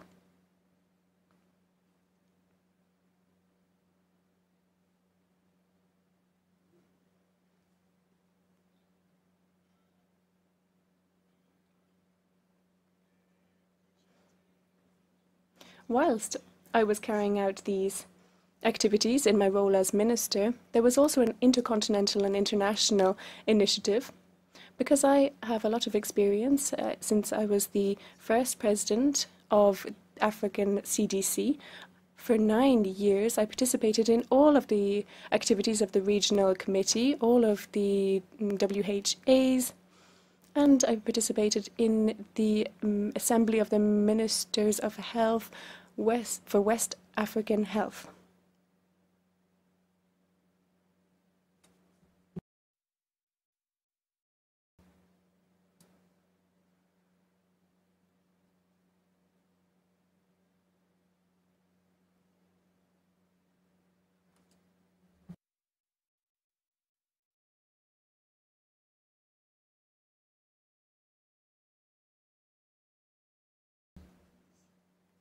Before I had my position of minister, for 25 years I worked as a doctor. I opened the first services of rheumatology, one of the biggest training centers in Togo, the Sylvianus Olympio. On average, I saw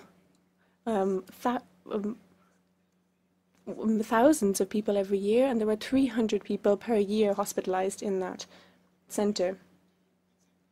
In addition to being a practicing doctor, I contributed to the training in rheumatology in Togo and in other African universities. I trained 5 rheumatology professors. I participated in 8 juries for the accreditation for higher education. I participated in one of the biggest paramedical centers in Togo for over 30 years. Now that has 9 branches with 2 regional branches.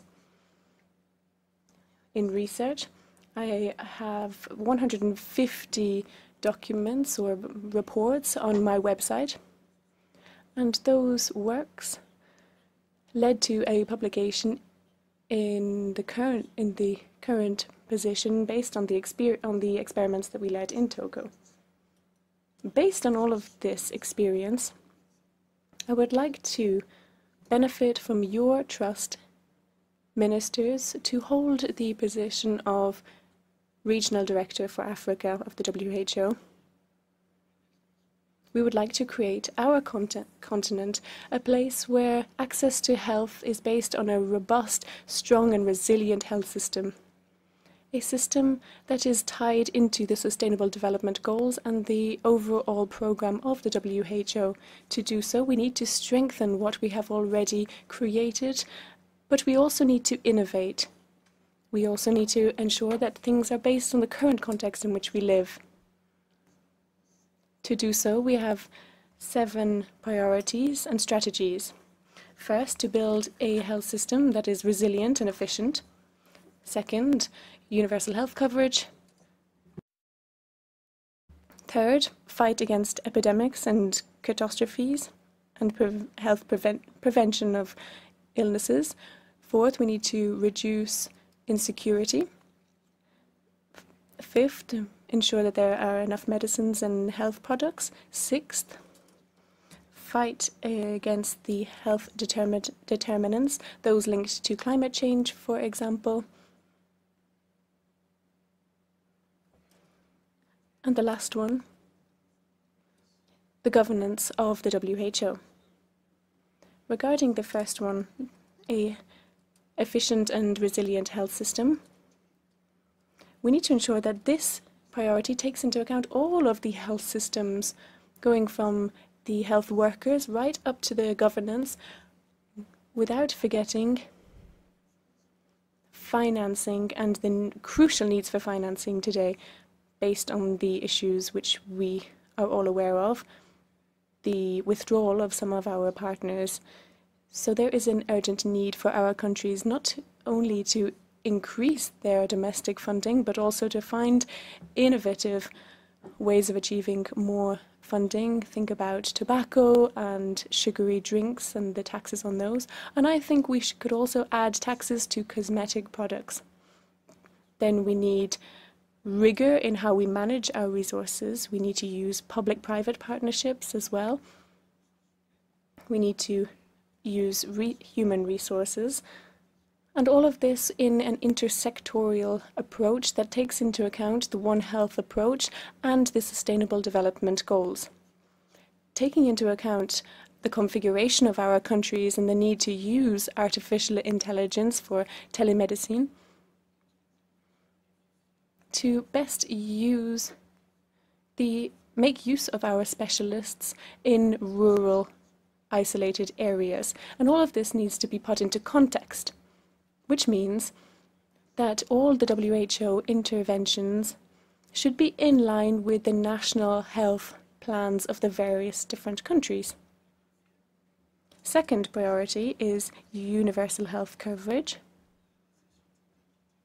which dictates the need for health for all of our citizens. We need to advocate in all of our countries to achieve stronger governance and commitment. We need a plan and evaluation. Third, we need to fight against epidemics and catastrophes. We need to strengthen and support countries so that they can strengthen their plans to manage crises. We need to deploy efforts to counter epidemics. We need to take into account intermediate efforts and pioneering strategies, such as those we took to counter COVID-19 pandemic, and of course the groundbreaking agreement on pandemic prevention. Fourth priority is reduction of various illnesses. We face a number of NCDs and communicable diseases and accidents on the road. We need to promote health for mothers and children. We need to take into account our elderly and the changing demographics. We need to improve hygiene and sanitary measures, because half of our population doesn't have access to drinking water. All of this needs to be done with the participation of the communities, like religious leaders, the cantonal leaders, the local populations, and civil society. And for each of these axes, we believe it's key to set up a dedicated plan. Fifth priority is for medicines and health products. We need to locally produce medicines and vaccines. To do so, we need hubs, regional hubs for group acquisitions, and we also need to promote joint purchasing. We also need to develop traditional medicine, promote research through training, financing, and partnerships. The second aspect in this is to fight against falsified drugs and inferior quality products. We are a victim of these poor quality drugs, and that is one of the key aspects of the Lomé initiative and the African initiative. There is also an international convention, and we need to maybe subscribe to that. We also need a regional approach to deliver good products onto the market. This won't be efficient if it is only applied at a country level. Sixth priority is the fight against health determinants, particularly those linked to climate change. We know the consequences of that very well, because those consequences affect the communicable diseases and non-communicable diseases. We need to encourage states to elaborate and set up integrated health plans, because climate change is one of the priorities of the One Health strategy and the Sustainable Development Goals. Last priority is the governance of WHO Africa. We need to consolidate what we have already achieved, and I would like to take this opportunity to thank the work achieved by Dr. Moeti and Dr. Tedros. We need to ensure that the Secretariat is more efficient. We need to constantly listen to the states. We need to ensure that it is more fluid whilst respecting the procedures of the WHO. We also should strengthen the collaboration between local entities, West Africa, SADC, and other entities, whilst also strengthening partnerships with the private sector. We have seen the positive effects of our close collaboration with partners during the COVID-19 pandemic. We also need to strengthen the role of countries in positions of power. When we take into account the budget limits, it has an effect on the global organigram of the WHO and the African organigram. We have to take that into account. But we also want to set up an efficient and humane approach whilst accompanying the people that will be affected. When we look at our continent, You can see that the priorities that I have outlined are all interconnected, and they are pillars of the health system. The history of our continent, reminds us that we need to take into account two weaknesses. The first is our limited capacity to set up initiatives, such as for primary health care, Health for All by 2020, the Bamako Initiative, the Millennial Goals for Development, and the Sustainable Development Goals. All of these initiatives are relevant and praiseworthy, but they haven't been widely implemented. So one of my concerns is to advocate for and repeat the relevance of these initiatives to the states so that we can strengthen the implementation of the various national plans for the development of our health systems. The second weakness is the shortfalls of our hospitals, particularly for reference hospitals, where the management of those hospitals has led to a reduction in life expectancy. We need to advocate for the implementation of a mechanism and an efficient management tool. Ministers, guests,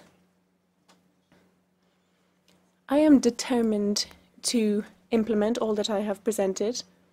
My career as a doctor and as a researcher and academic, but also as someone who has had to manage for 9 years a ministry for health. Your support is necessary for me, but your trust is also key to enable me to accede to this position. I will, of course, in that position, be open to collaboration with all. Thank you very much for your kind attention.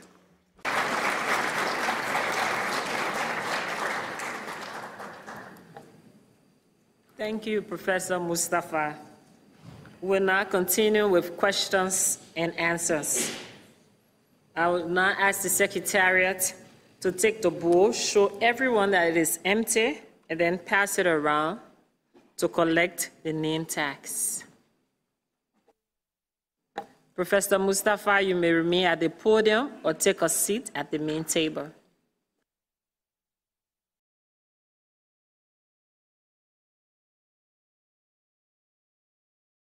No, you may remain at the podium or take a seat at the main table.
I will now draw the first name tag.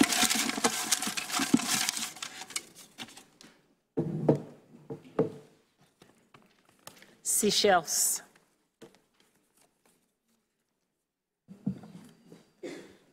Thank you, Madam Chair.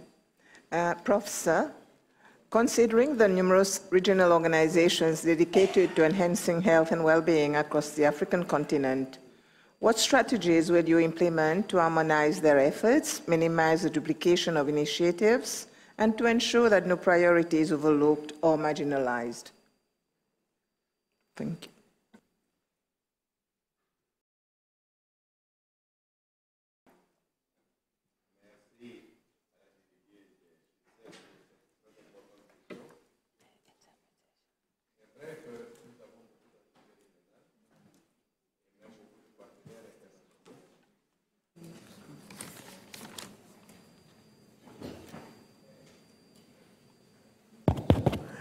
Oui, merci. Yeah, thank you, Seychelles, for that very interesting question.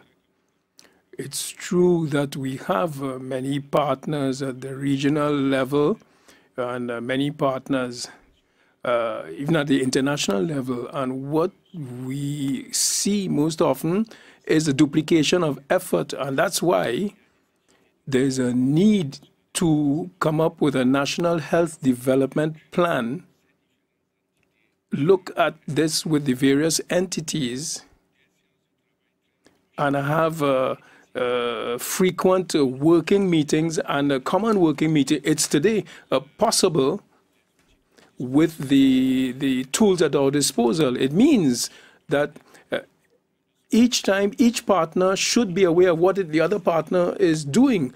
And we have to serve as a lead. Within a country, we have seen that there's the risk that you talked about, quite rightly so, a duplication of effort.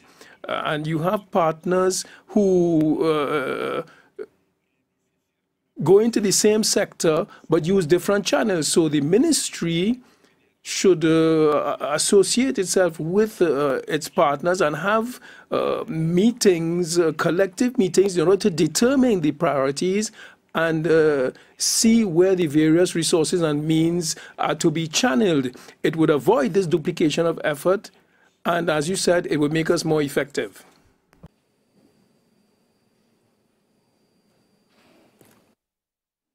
Thank you, Professor Alnandro. The next name tag, Senegal. Merci beaucoup. Thank you very much. Thank you for your statement, which was very clear. Just a question. If you are appointed a new regional director for Africa, what, in concrete terms, will be your strategy in order to promote health sovereignty of member states? Merci. Thank you. Health sovereignty obviously includes, first and foremost, setting up local production of vaccines. And such local production cannot be done for each country. There are various poles and focal points to be outlined so that each focal point will serve as coverage for the entire continent. That's the first point. And therefore, we need well-trained people. We need to put in place well-equipped institutions. We need to put in place as well universal health coverage. What I mean is that vaccine sovereignty will help us cut down on costs and will make it possible for our people to have better access to those vaccines. Another aspect is that as regards new drugs, new medication, new vaccines, we need to combat disinformation. And this means that a community approach, a collective approach to explain the foundation of our arguments down to the very bottom of the pyramid is fundamental. And this is what the various ingredients for vaccine sovereignty involve. Obviously, we don't have the same priorities as elsewhere. And this is why your question is of great interest. Thank you.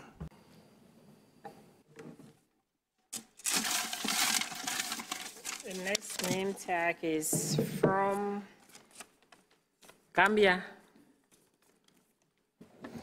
Thank you very much once again, Madam. Thank you. My question to Prof. Prof, having been a minister for so many years, I'm sure you're aware that one of our biggest challenges is capacity when it comes to specialist care in many of our countries. But looking around the entire continent, we have countries that really have virtually excess capacity. And I believe we can complement each other in ensuring that the entire continent is covered. What strategy do you have in your mind with regards to how you can help especially the smaller countries with limited capacity, by doing the South-South cooperation or inter-country cooperation if you get elected? Thank you. Yeah. No. Pardon, s'il vous plaît. Sorry, I didn't quite get your question. The Gambia just gave only the question. Yes, thank you. C'est bon. Prof, to build local capacity, specialist capacity in African countries, do you have a strategy whereby countries could support each other with WHO facilitation, getting candidates from one country to be trained and specialized in other countries in the African region? Thank you.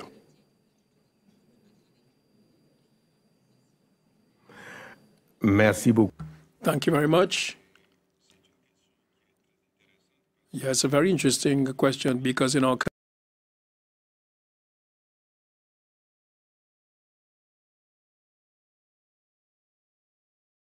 today, there are many specialist operations taking place. Obviously, it is not effective for specializations to be present everywhere, particularly in small countries. What the WHO can do is to map the existing specialties in each country and serve as a transmission channel relating to the various specialties in one country or another. Obviously, you have the possibilities to facilitate ideas and granting scholarships in order for people to be in the know. In any case, that kind of training between our countries obviously costs much less and they are better adjusted to the African context. So I take that question as something which we need to advocate and can take aboard if you entrust the directorship to me. Thank you. Mustafa, we now have Central African Republic. Merci. Thank you, Madam Chair. Thank you, Minister. I refer to the fact that you have been health minister and you would like to be the regional director at a key point in time, at a key change where we are moving from one age to another. The WHO is being transformed with not many resources, but with the same ambitions. So as a regional director or former minister, you know what is expected of a WHO. How can you take up that challenge at the country level? Plus, that is, help countries to do more with few resources. Cher ami. Well, my dear friend, it's true that we are going through a period where we are seeing costs being reduced, or resources rather being reduced. Obviously, we will have to redefine our priorities and give a set of priorities so that the resources, the limited resources that are available, are allocated to the major priorities. That's the first point. The second point is that you need an effective use of those limited resources. There was a question just now about avoiding duplication of efforts and avoiding scattered efforts. So there is a need to have an integrated approach. The first or the third factor is that the present situation encourages us, in fact, to review the health budget in our states. It encourages us to innovate, to explore all avenues in terms of innovation. I spoke about taxes on cosmetic products just now.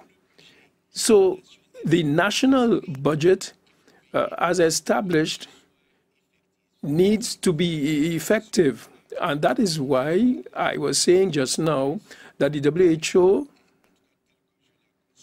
as I see it, would encourage countries further in effective implementation of all the national health development plans and their guidelines. Of course, we have to be stricter, more disciplined in managing our resources, because the discipline we apply will lead to sound management, and sound management is the best way of harnessing greater resources. Thank you very much.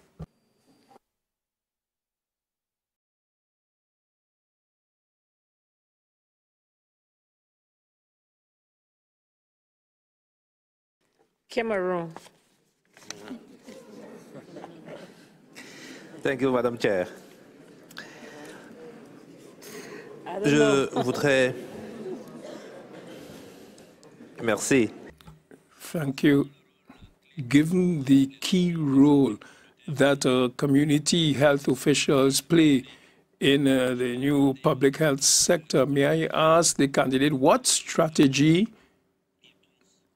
he thinks can be useful in our countries from an individual standpoint, but even more so beyond our national borders? Merci. Thank you. Merci. Thank you for touching on one of the important components, but which is perhaps not appreciated or given the due importance. Community health workers, we know what role those officers play outside of the cities in the rural areas.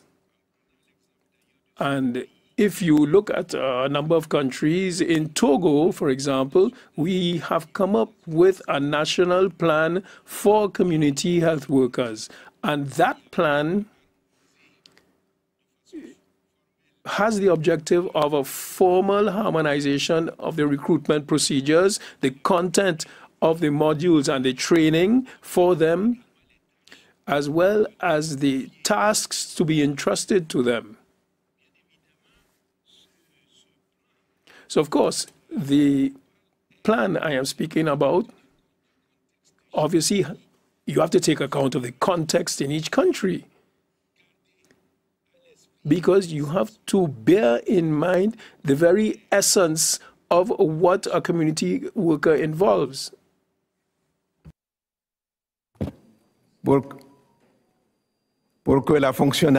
In order for those workers and their tenure to reach the stated objective. So community health workers and their role, I was speaking just now about products, about counterfeit products, disinformation. These health workers are an important link in the health chain. So that is how I intend to approach it. There are striking examples and constructive examples relating to community health workers with various plans, and Togo learned a great lesson from what happened in Ethiopia. Thank you.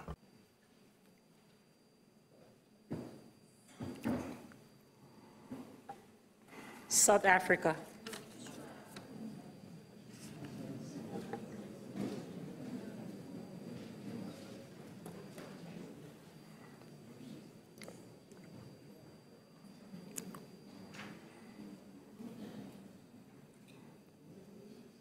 South Africa, are you ready? Yes, I'm ready, ma'am. Professor, women, children, and adolescents are the most vulnerable when it comes to diseases and health care because they are mostly the poorest members of society. Promotion of maternal, newborn, and child health was established to reverse this trend, and in addition, Global Leaders Network of Heads of State was established to try and interest heads of states to pay attention to this. Do you think our heads of states are paying sufficient attention to this issue? Can you kindly ask the question, please? was just about to do so. Do you think our heads of states are paying sufficient attention to this issue of women and children? And what will you do if you are elected to push them in that direction? Thank you.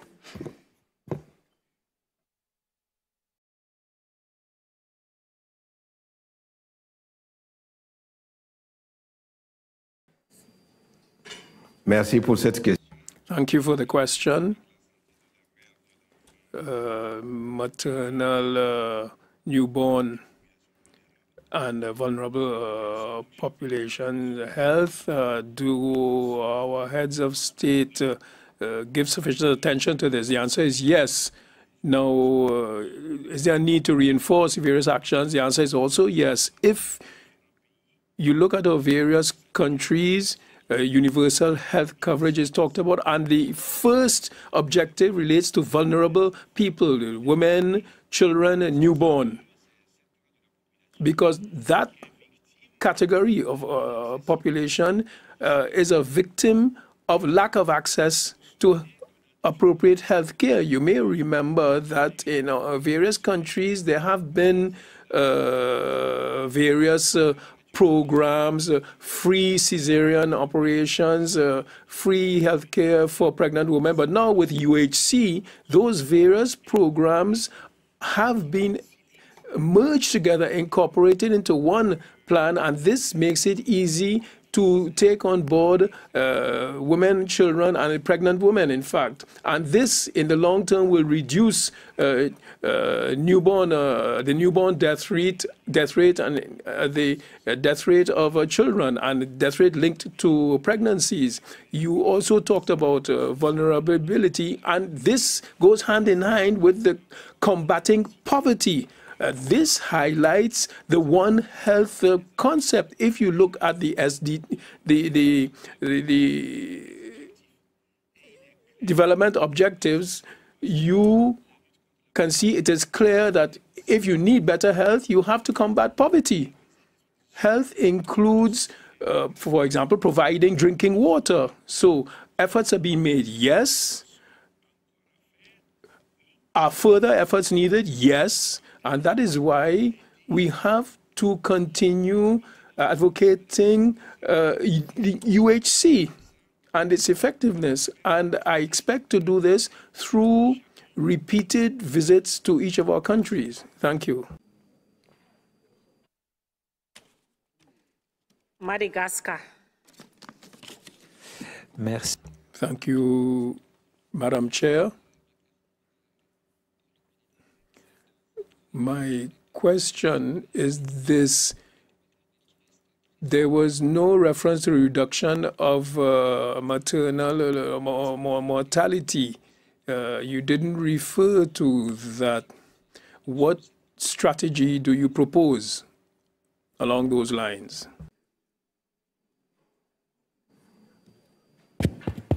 Merci. Thank you.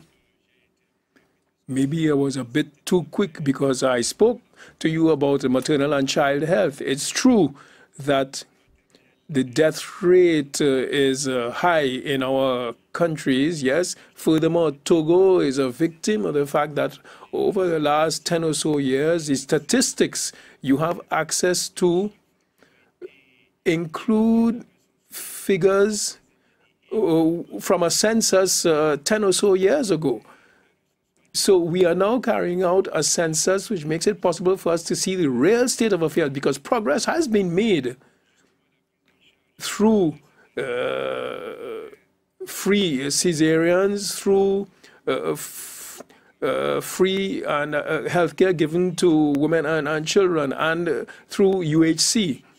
So I am convinced that universal health care, which we are putting in place, will help us greatly in combating the mortality in newborns, in women and children, particularly as regards rural populations and underprivileged populations. Thank you. The time allocated for the interview is now exhausted. I wish to thank Professor Mustafa for being with us today, and I will ask the Secretary to accompany you out of the room.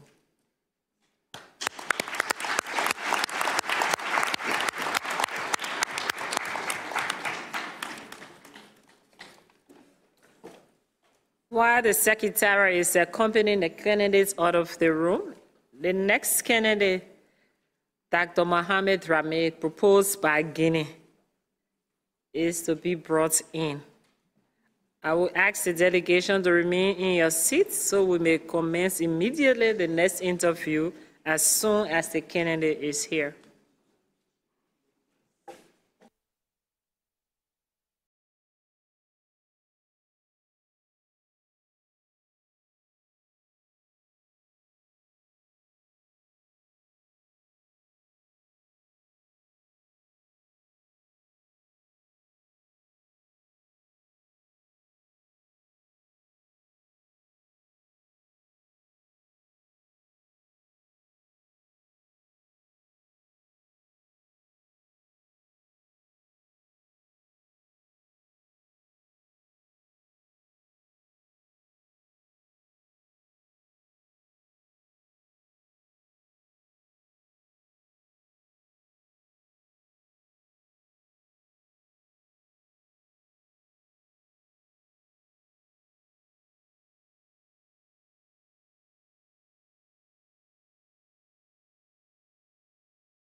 Good afternoon, Professor Drame. Welcome to the Regional Committee for Africa. Thank you for coming to this interview today. I understand that the Secretariat has already informed you of the way we'll proceed today. We remind candidates that they may address the Regional Committee and answer questions in English, French, or Portuguese. Interpretation is provided. We will start immediately with your oral presentation. You have the floor.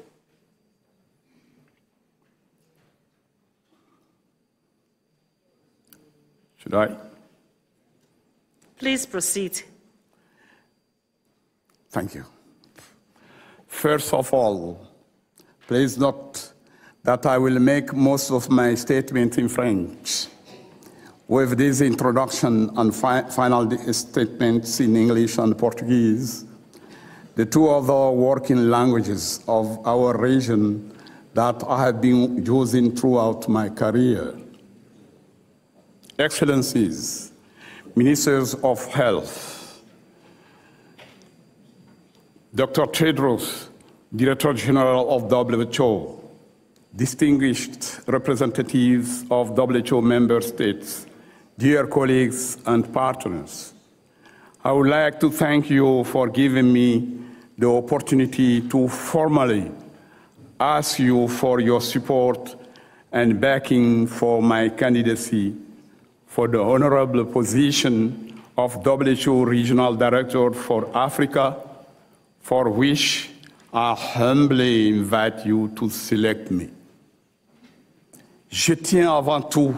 Firstly, let me salute the remarkable work done by Dr. Moeti during her term as Regional Director of the WHO for Africa. Under her management, we saw significant progress being made. The state of health of African people still remains worrying. We also salute the memory of Dr. Faustin Gole, who died recently and deprived us of his vision and his experience. However, he left us a program which we can build on and improve situation and prospects. It is a great honor for me to address you today. I am doing this in all humility, given the scope of the challenges ahead. Over the last few years, our region was struck head-on by a succession of health crises, climate crises, as well as the ongoing epidemic, which require adjustments of our health systems. Our region showed remarkable resiliency, particularly through men and women who work every day in the health systems. My profound conviction is that it is a moment for our continent to change course, to speed up Africa's development and make it meet its ambitions. I propose a strategic ambition for Africa in all movement, a clear, realistic road ahead, and an ambitious one which should make WHO Africa a partner of confidence, a driving force for health, and an essential tool for its member states. Let me give you 6 pillars which underpin my vision for the next 5 years. They reflect choices and priorities, as well as impactful components in order to meet the critical challenges in our region.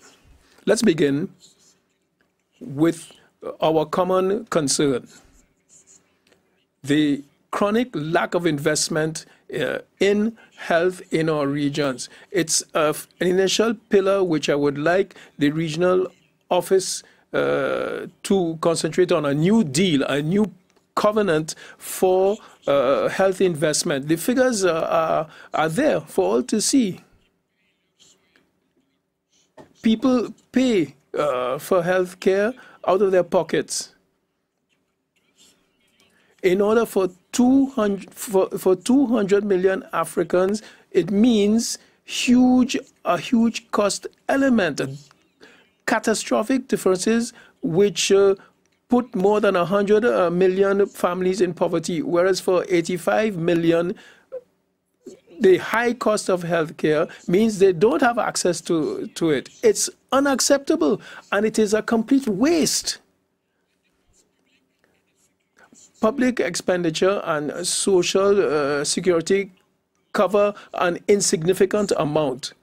Only 2 countries in our region comply with the Abuja commitment, that is 15% of their budget given over to health. This leaves our health system dependent on outside partners for 1/3 of the expenditure. Now, this lack of investment has become chronic and acute because there's been a reduction of 70% in foreign aid. It is highly regrettable, but that's the new state of affairs, with disastrous effects for areas such as maternal and healthcare, AIDS, HIV, and the consolidation of our health system. This makes even more fragile our programs relating to UHC. Now, in contrast, and perhaps thanks to the upheavals that have taken place, this is the opportunity to change direction. We need to stop thinking about financing of health as a mere cost element which we try to bear. Health is not just a matter of expenditure, but it is one of investment. Such investment will make it possible to make savings in the long term for the development of the continent and its social stability and cohesion. I would therefore suggest that a strategic pact be entered into based on 3 levers: harnessing of increased national resources, financial innovation, and a rethink of international cooperation. Such initiatives will be coordinated through a WHO regional platform for harnessing resources, and which is transparent and which is open to many donors with a view to make up for the drop in foreign assistance. This new deal, this covenant for health investment in Africa must meet the legitimate aspirations of our people in terms of better access to quality health care. This, therefore, includes primary health care. It's the second pillar which I propose in terms of the work in the regional office. Rethink primary health care. It's the basis for health sovereignty. We can only move forward towards UHC through a revamping of primary healthcare systems in our countries. What we are doing now does not meet the needs of our people, neither in terms of access or quality. You have to make a qualitative jump. Extension and modernization of primary healthcare is necessary.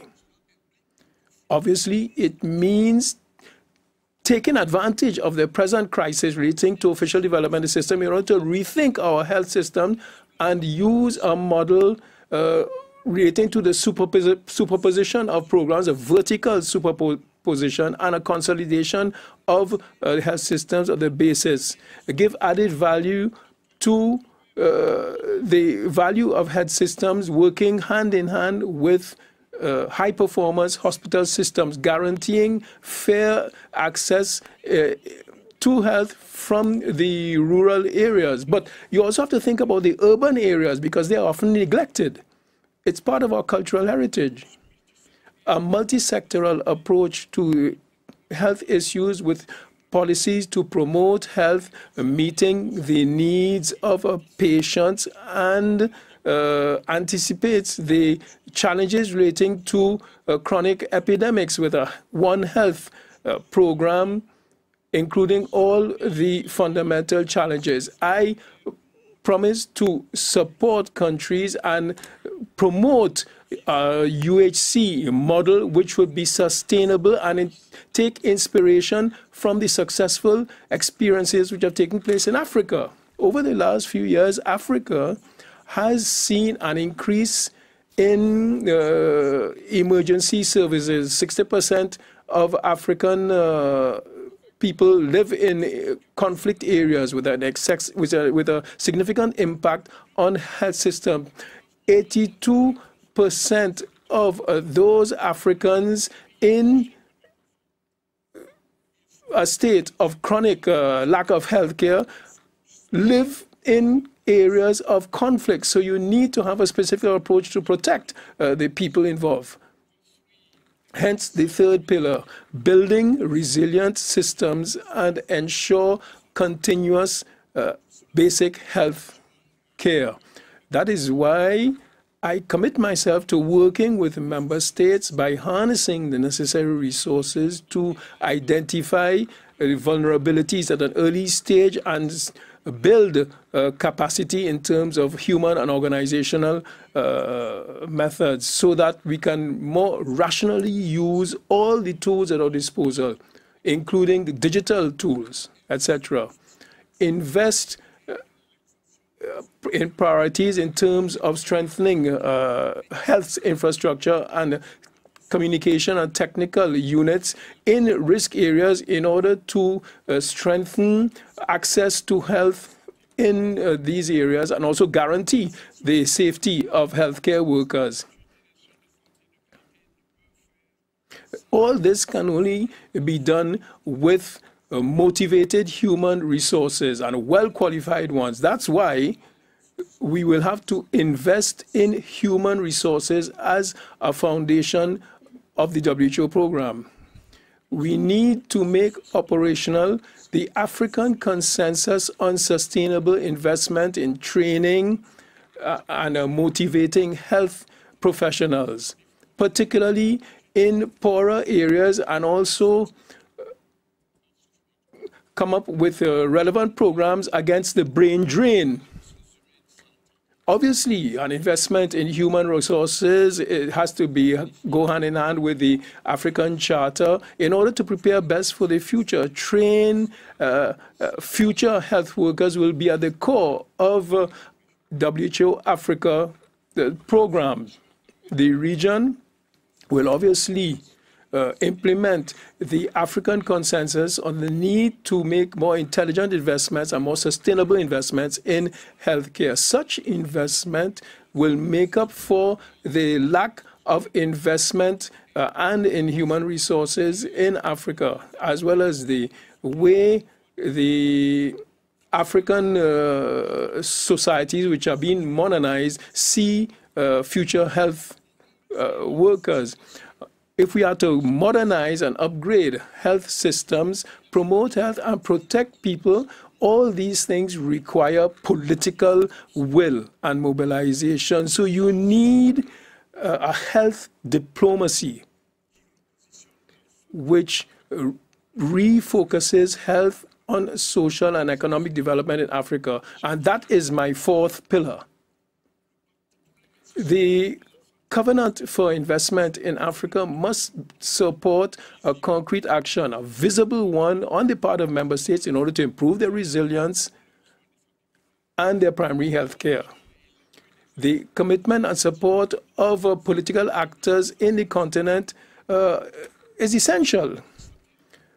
I should note that health has not always benefited from the attention it deserves in terms of the priority choices for the development of our countries. However,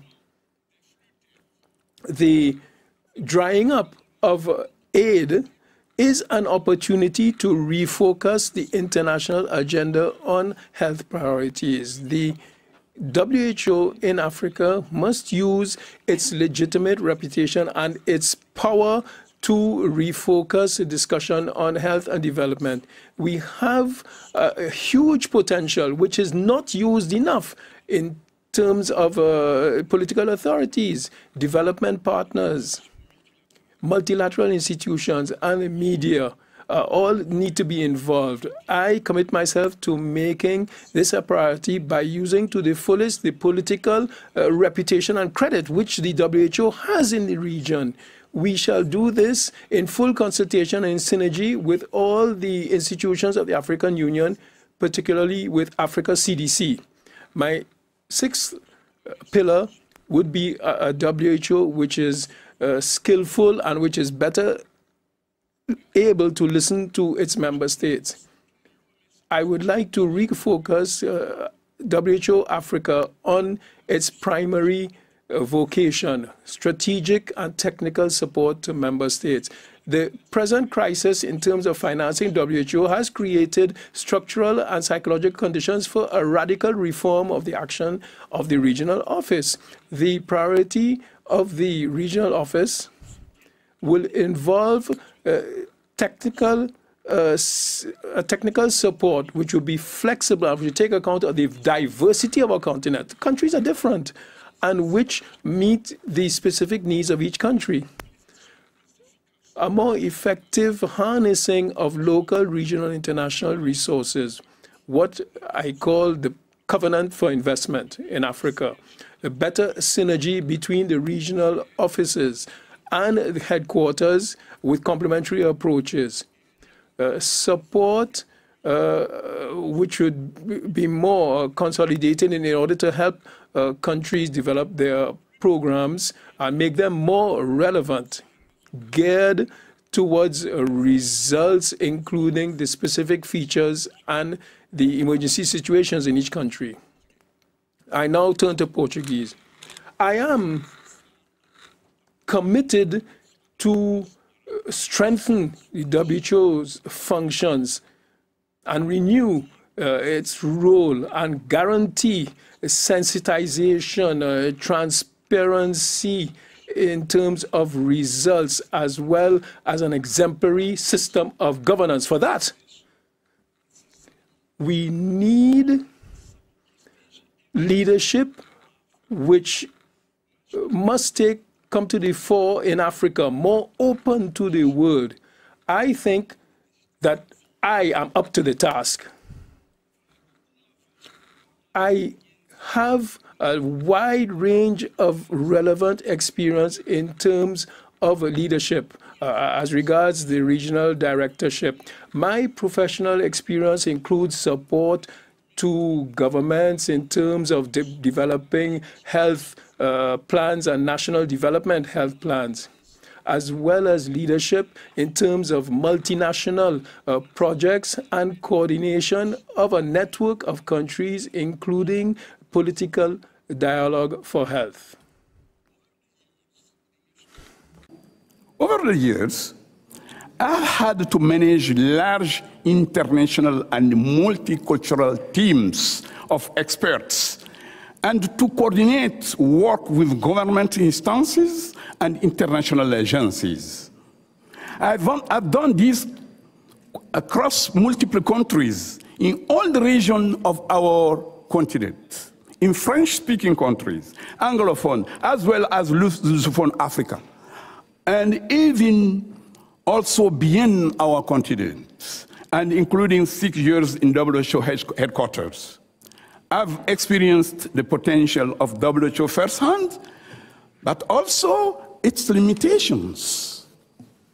My work brought me to manage large teams of international experts, to mobilize resources and convince and include reluctant and skeptical stakeholders as partners and collaborators.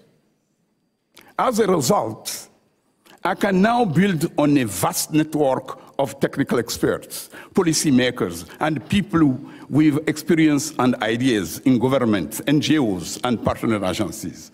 This, I think, will be crucial for building the consensus on an ambitious New Deal to invest in the health of Africa's people. Excellencies, dear colleagues, my experience across Africa has taught me what can be done to move forward. Crucially, however, it has also taught me how it can be done, technically and politically, what the obstacles are, also within the organization, how they can be overcome. It has taught me the value of creating alliances, of innovating and of building an own experience. It has taught me the value of providing visible and tangible results in the field with better access and better care for all. It has taught me the power of Afro-optimism. Ensemble, passons à l'action. Together, let's act. Excellencies, our generation cannot remain passive. The world is looking at us, our population is looking at us, they want results. I can't promise perfection, but I can promise constant energy, unwavering commitment, and a constant listening ear. We need collective action to ensure that WH Africa is an institution that meets the requirements of it. I would be an experienced, seasoned leader who is forward-facing. Thank you for your trust in me.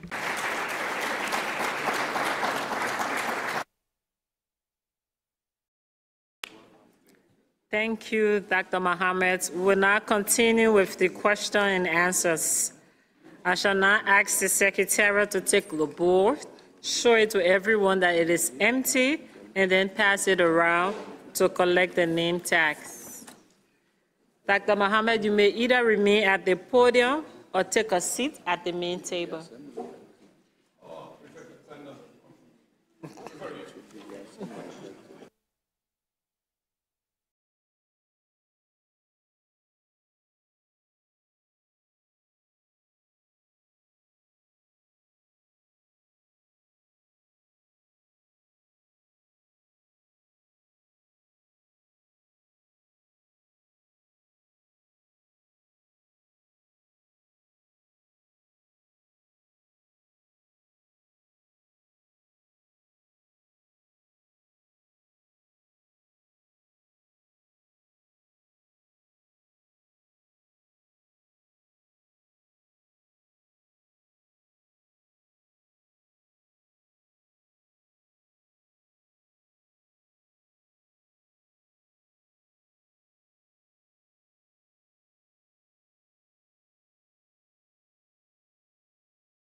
Algeria.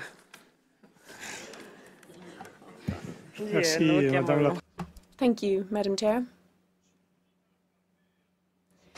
The candidate, in his presentation, spoke about 6 priority axes with various priorities. I was wondering, if tomorrow he is elected as regional director, which would be the 3 priorities to be set up in the short term as regional director, the 3 priorities? Could you please repeat the last part of your question? Thank you. In your presentation, you proposed 6 strategic axes with various priorities. If you're elected regional director tomorrow, what would be the top 3 priorities that you would implement in the short term at a regional level? Thank you. Très bien. Thank you very much. Excellent question. Thank you, Your Excellency. Indeed, we reflected on this with the member states. I will directly contact the countries so that together we can come up with the main priorities. I will make proposals. One of my proposals would be what I call the New Deal, which is what will we do facing the current crisis that we are going through, that I think is an opportunity. How will we face this challenge? And I have very concrete proposals. Perhaps towards the middle or the end of this year, we could organize a conference on this current crisis. But what is very important is to listen to the member states. We need to listen to them so that we can have a discussion to best understand their needs regarding the WHO, because we have various partners, but we know that the WHO has a very specific position.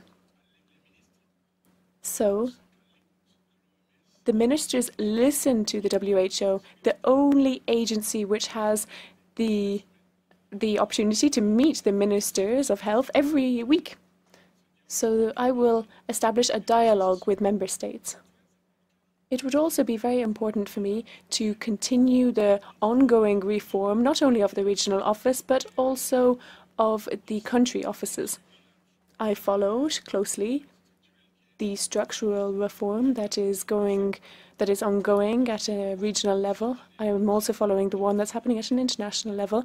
And at a regional level, the ongoing reform should be continued in order to deepen it. Those are the 3 things, therefore. Reform the structure, listen to the countries to best understand their priorities, and discuss specifically about how we're going to deal with the current financing crisis which we are dealing with at the moment. Thank you.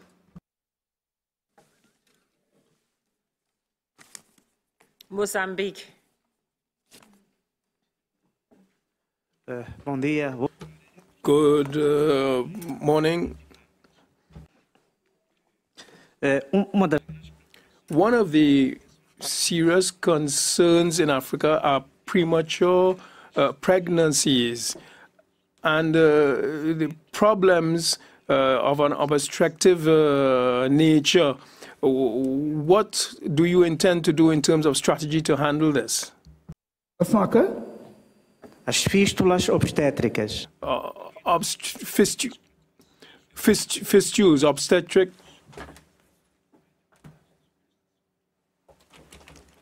They constitute a source of high mortality in Africa. Thank you very much. Mozambique is a country I lived in for 5 years. Thank you. It's a very important point. The obstetric problems in African countries, which they have to face. It's a crucial point, and the statistics are not acceptable. So from my standpoint, we not only need to handle what we see, but we have to go to the very roots of those problems, which refer to maternal health systems. They must be considered as important. Along those lines, a better budget, better investment at the community level, and strengthening of the district health systems, as well as dealing with the specific needs of women and adolescents when they are pregnant. And when they are pregnant, obviously they have to be monitored, prenatal consultations, etc., but also well-equipped services in order to take into account the urgent nature of some obstetric problem. It's an entire whole which needs to be considered, taking into account the role that all the levels of community can play, from primary health care to our hospitals. Thank you very much.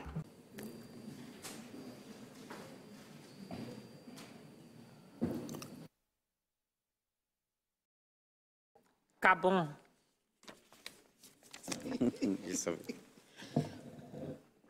Merci. Thank you, Madam Chair. Thank you once again, Professor, for your presentation. Regarding prevention, if you were elected, of course, over the past years, in spite of the disengagement of a number of partners, some countries like Gabon weren't able to benefit from some initiatives like Gavi. If you are elected to the position of regional director, what would you do to repair what I believe is an injustice? Thank you.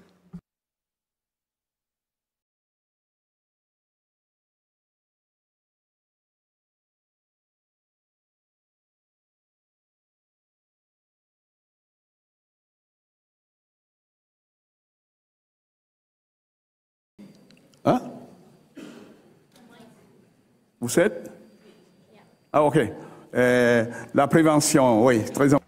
Prevention, yes, it's very important. My apologies.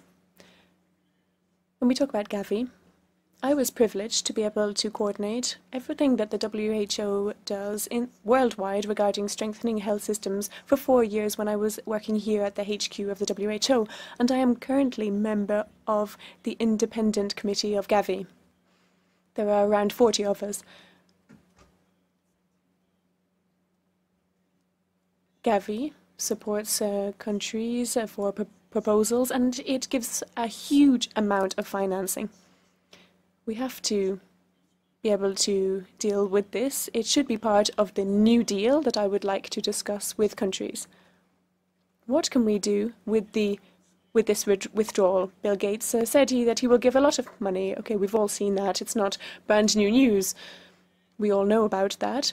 But what will we do to make the most of that? What will we do regarding the position of South Africa, which coordinates the G20 currently? What will we do with diplomacy so that health is included in all of the discussions and it is at the center of international aid? How will we be able to deal with that financing gap? Since Gavi is mainly funded by the United States, which has withdrawn from the WHO, we've lost a large part of that funding. As I mentioned in my presentation, the revitalization of the collaboration for health funding should be done with a discussion with the member states. We also need to discuss with Bill Gates and the US. But we also have people like Bill Gates in Africa. So we need to talk to the private sector in Africa to deal with the funding gap that we are so brutally afflicted by at the moment.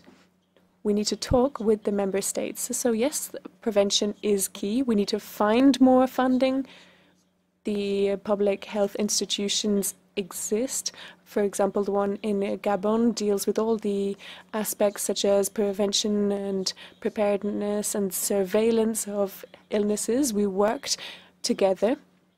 I think we need to operationalize the new deal which I spoke about and which I propose to the organization. I think we should have a special conference on financing health in our continent. Thank you.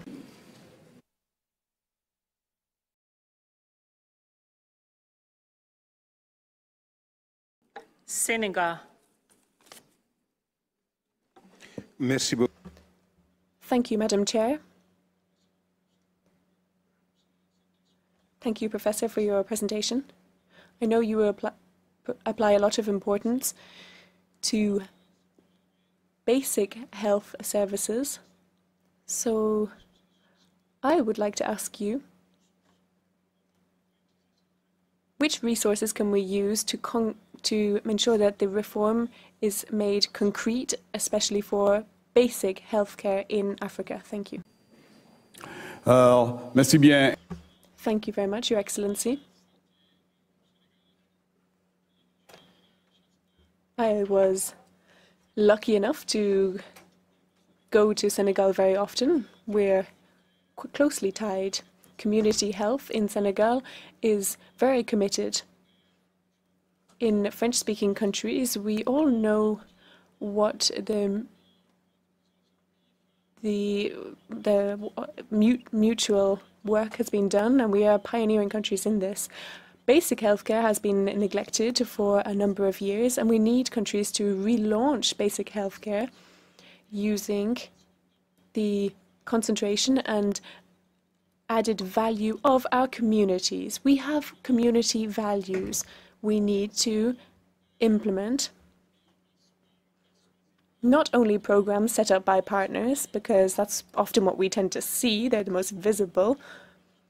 We don't necessarily have the time for that, but we need the health ministers and its partners, which are other development partners.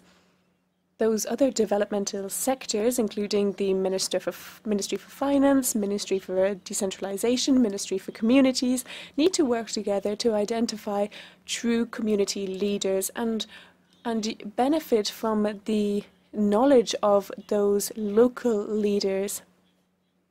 They need to be trained, they need to be capacitated, and also motivated, because what we notice is that they're often motivated by Gavi or the International Fund, but we can train them at a local level or even at a regional level. Maybe the Ministry of Health and its partners can finance their training and their roles so that they can be the first focal point on the ground. We know that culturally, that when we go to a hospital, people also go to different healthcare systems like traditional medicine, and our traditional leaders know the needs, the cultural needs and social needs at a local level, not just in Dakar, for example. You don't necessarily know what happens in the village of Casamas. The people in that village know what happens there on the ground. It is a strength, it is a value that we need to make the most of. We shouldn't let that be funded by partners so that they can create their own program. And I'm saying this because I know what I'm talking about. If you go to a district health service, you will see a Gavi representative or the World Bank representative. What we need to see is that it is under the management of the local district and local leaders. Thank you.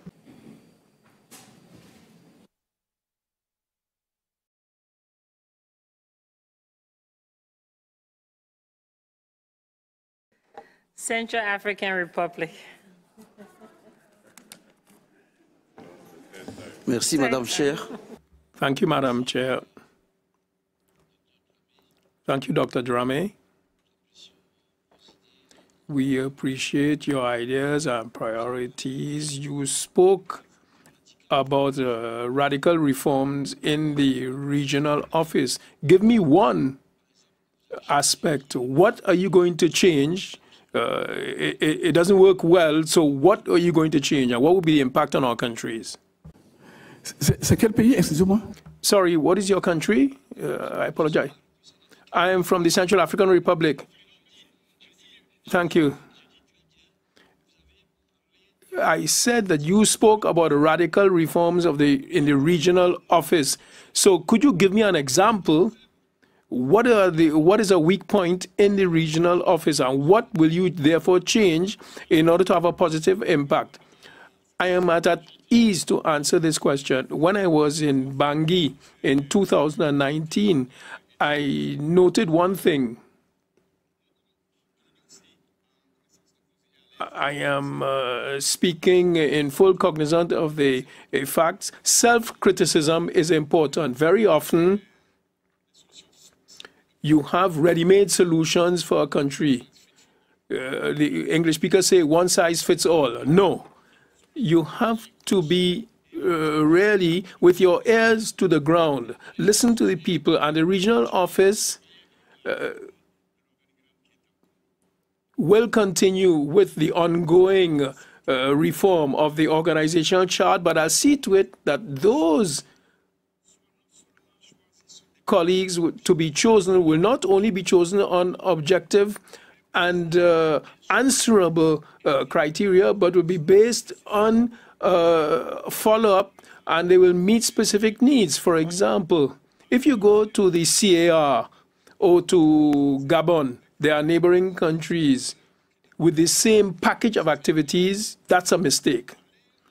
If you go to Senegal and to Cabo Verde with the same approach, is a mistake, in my view. If you go to Seychelles and Madagascar, islands, you have the same approach, it's a mistake. The regional office must listen more to member countries. And when I say listen, I'm talking about active listening, discuss issues with the countries themselves.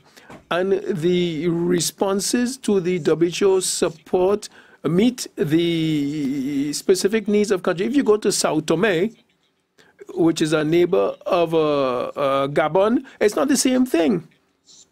So I repeat, the needs must be specific, and the regional office must be actively listening and must be monitored. I think the efforts are necessary. Unfortunately, not many efforts are made as things stand. Equatorial Guinea.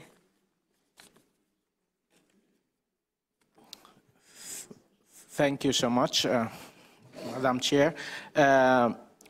We'll pose the question to the candidate regarding what specific strategy will he has for small countries and little islands in supporting their health care system.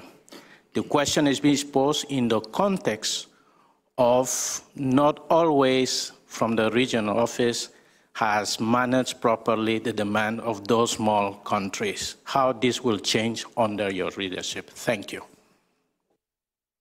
Thank you, Sir Minister. I think this is a very important question. As I was just saying, I was even giving some examples. Small countries, since they are small by dimension, for me they are not small. They are just small by dimension. When they are participating in these regional meetings, in global meetings, hardly their voices are heard. I think we should we should tailor our support to the specificity of country needs. If I give some examples, I give Seychelles, Comoros, and Madagascar. or Ethiopia, all more or less in the same, etc. If we take Guinea Equatorial and Cameroon and RCA, be neighbors, we go with the same, no, I think we have to listen to them. That's why I will suggest to create a sort of, I wouldn't say parallel working team, but a team colleagues in charge of the small countries, because it's crucial. I've experienced that, to tailor them in order to communicate regularly with these countries, to listen to them, to hear them, and to have written report. And Thank you, Dr. Drame. Thank you very much. So tailored support, that will be with a team, that will be my approach. Thank you. So this concludes the interviews of all candidates. We will proceed to nominate one candidate by secret ballot at the meeting this afternoon, starting at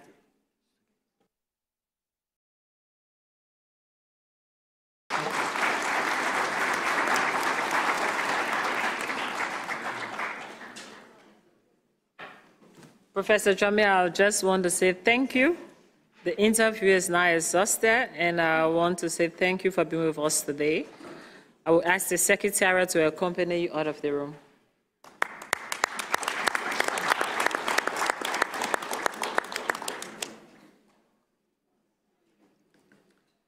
There is no next candidate.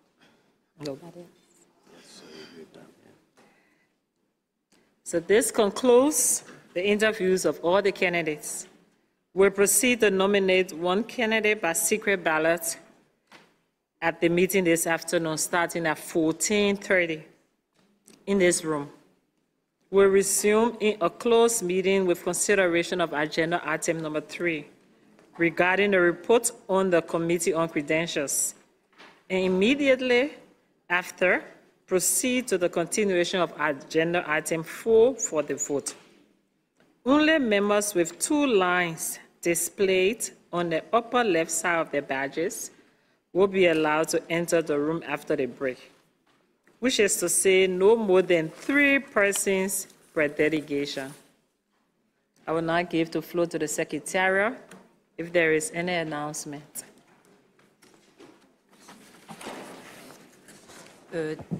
Distinguished delegates, la commission de vérification. The Credentials Committee will meet today during the lunch break at 1:15 for half an hour. The meeting will take place in the garden room on level -1 next to the coffee bar. The 7 member states involved are the following: South Africa, Benin, Gabon, Kenya, Sao Tome and Principe, Senegal, Zambia. Thank you for your attention. This concludes our meeting. The meeting is now adjourned. She needs to say which garden room. Okay, which garden room?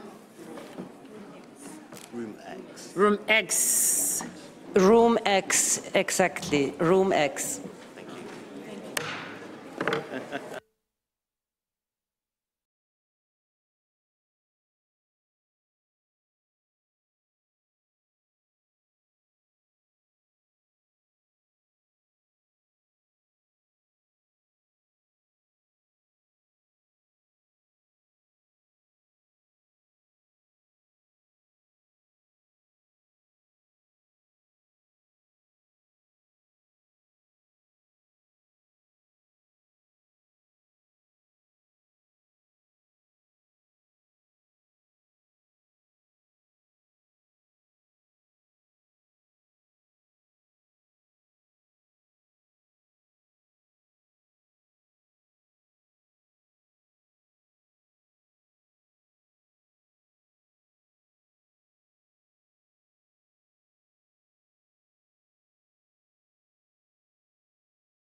iliyofanyika nimeona mwenyekiti wangu naye alikuwa kimya, alikadhalika na kimya, ingawa tukubaliana. Mimi niliamini hivyo tu kwangu binafsi kwamba ukimya utasaidia kutuliza ile hali ya mashambulizi ya kampeni na kufanya uchaguzi uonekane umeisha.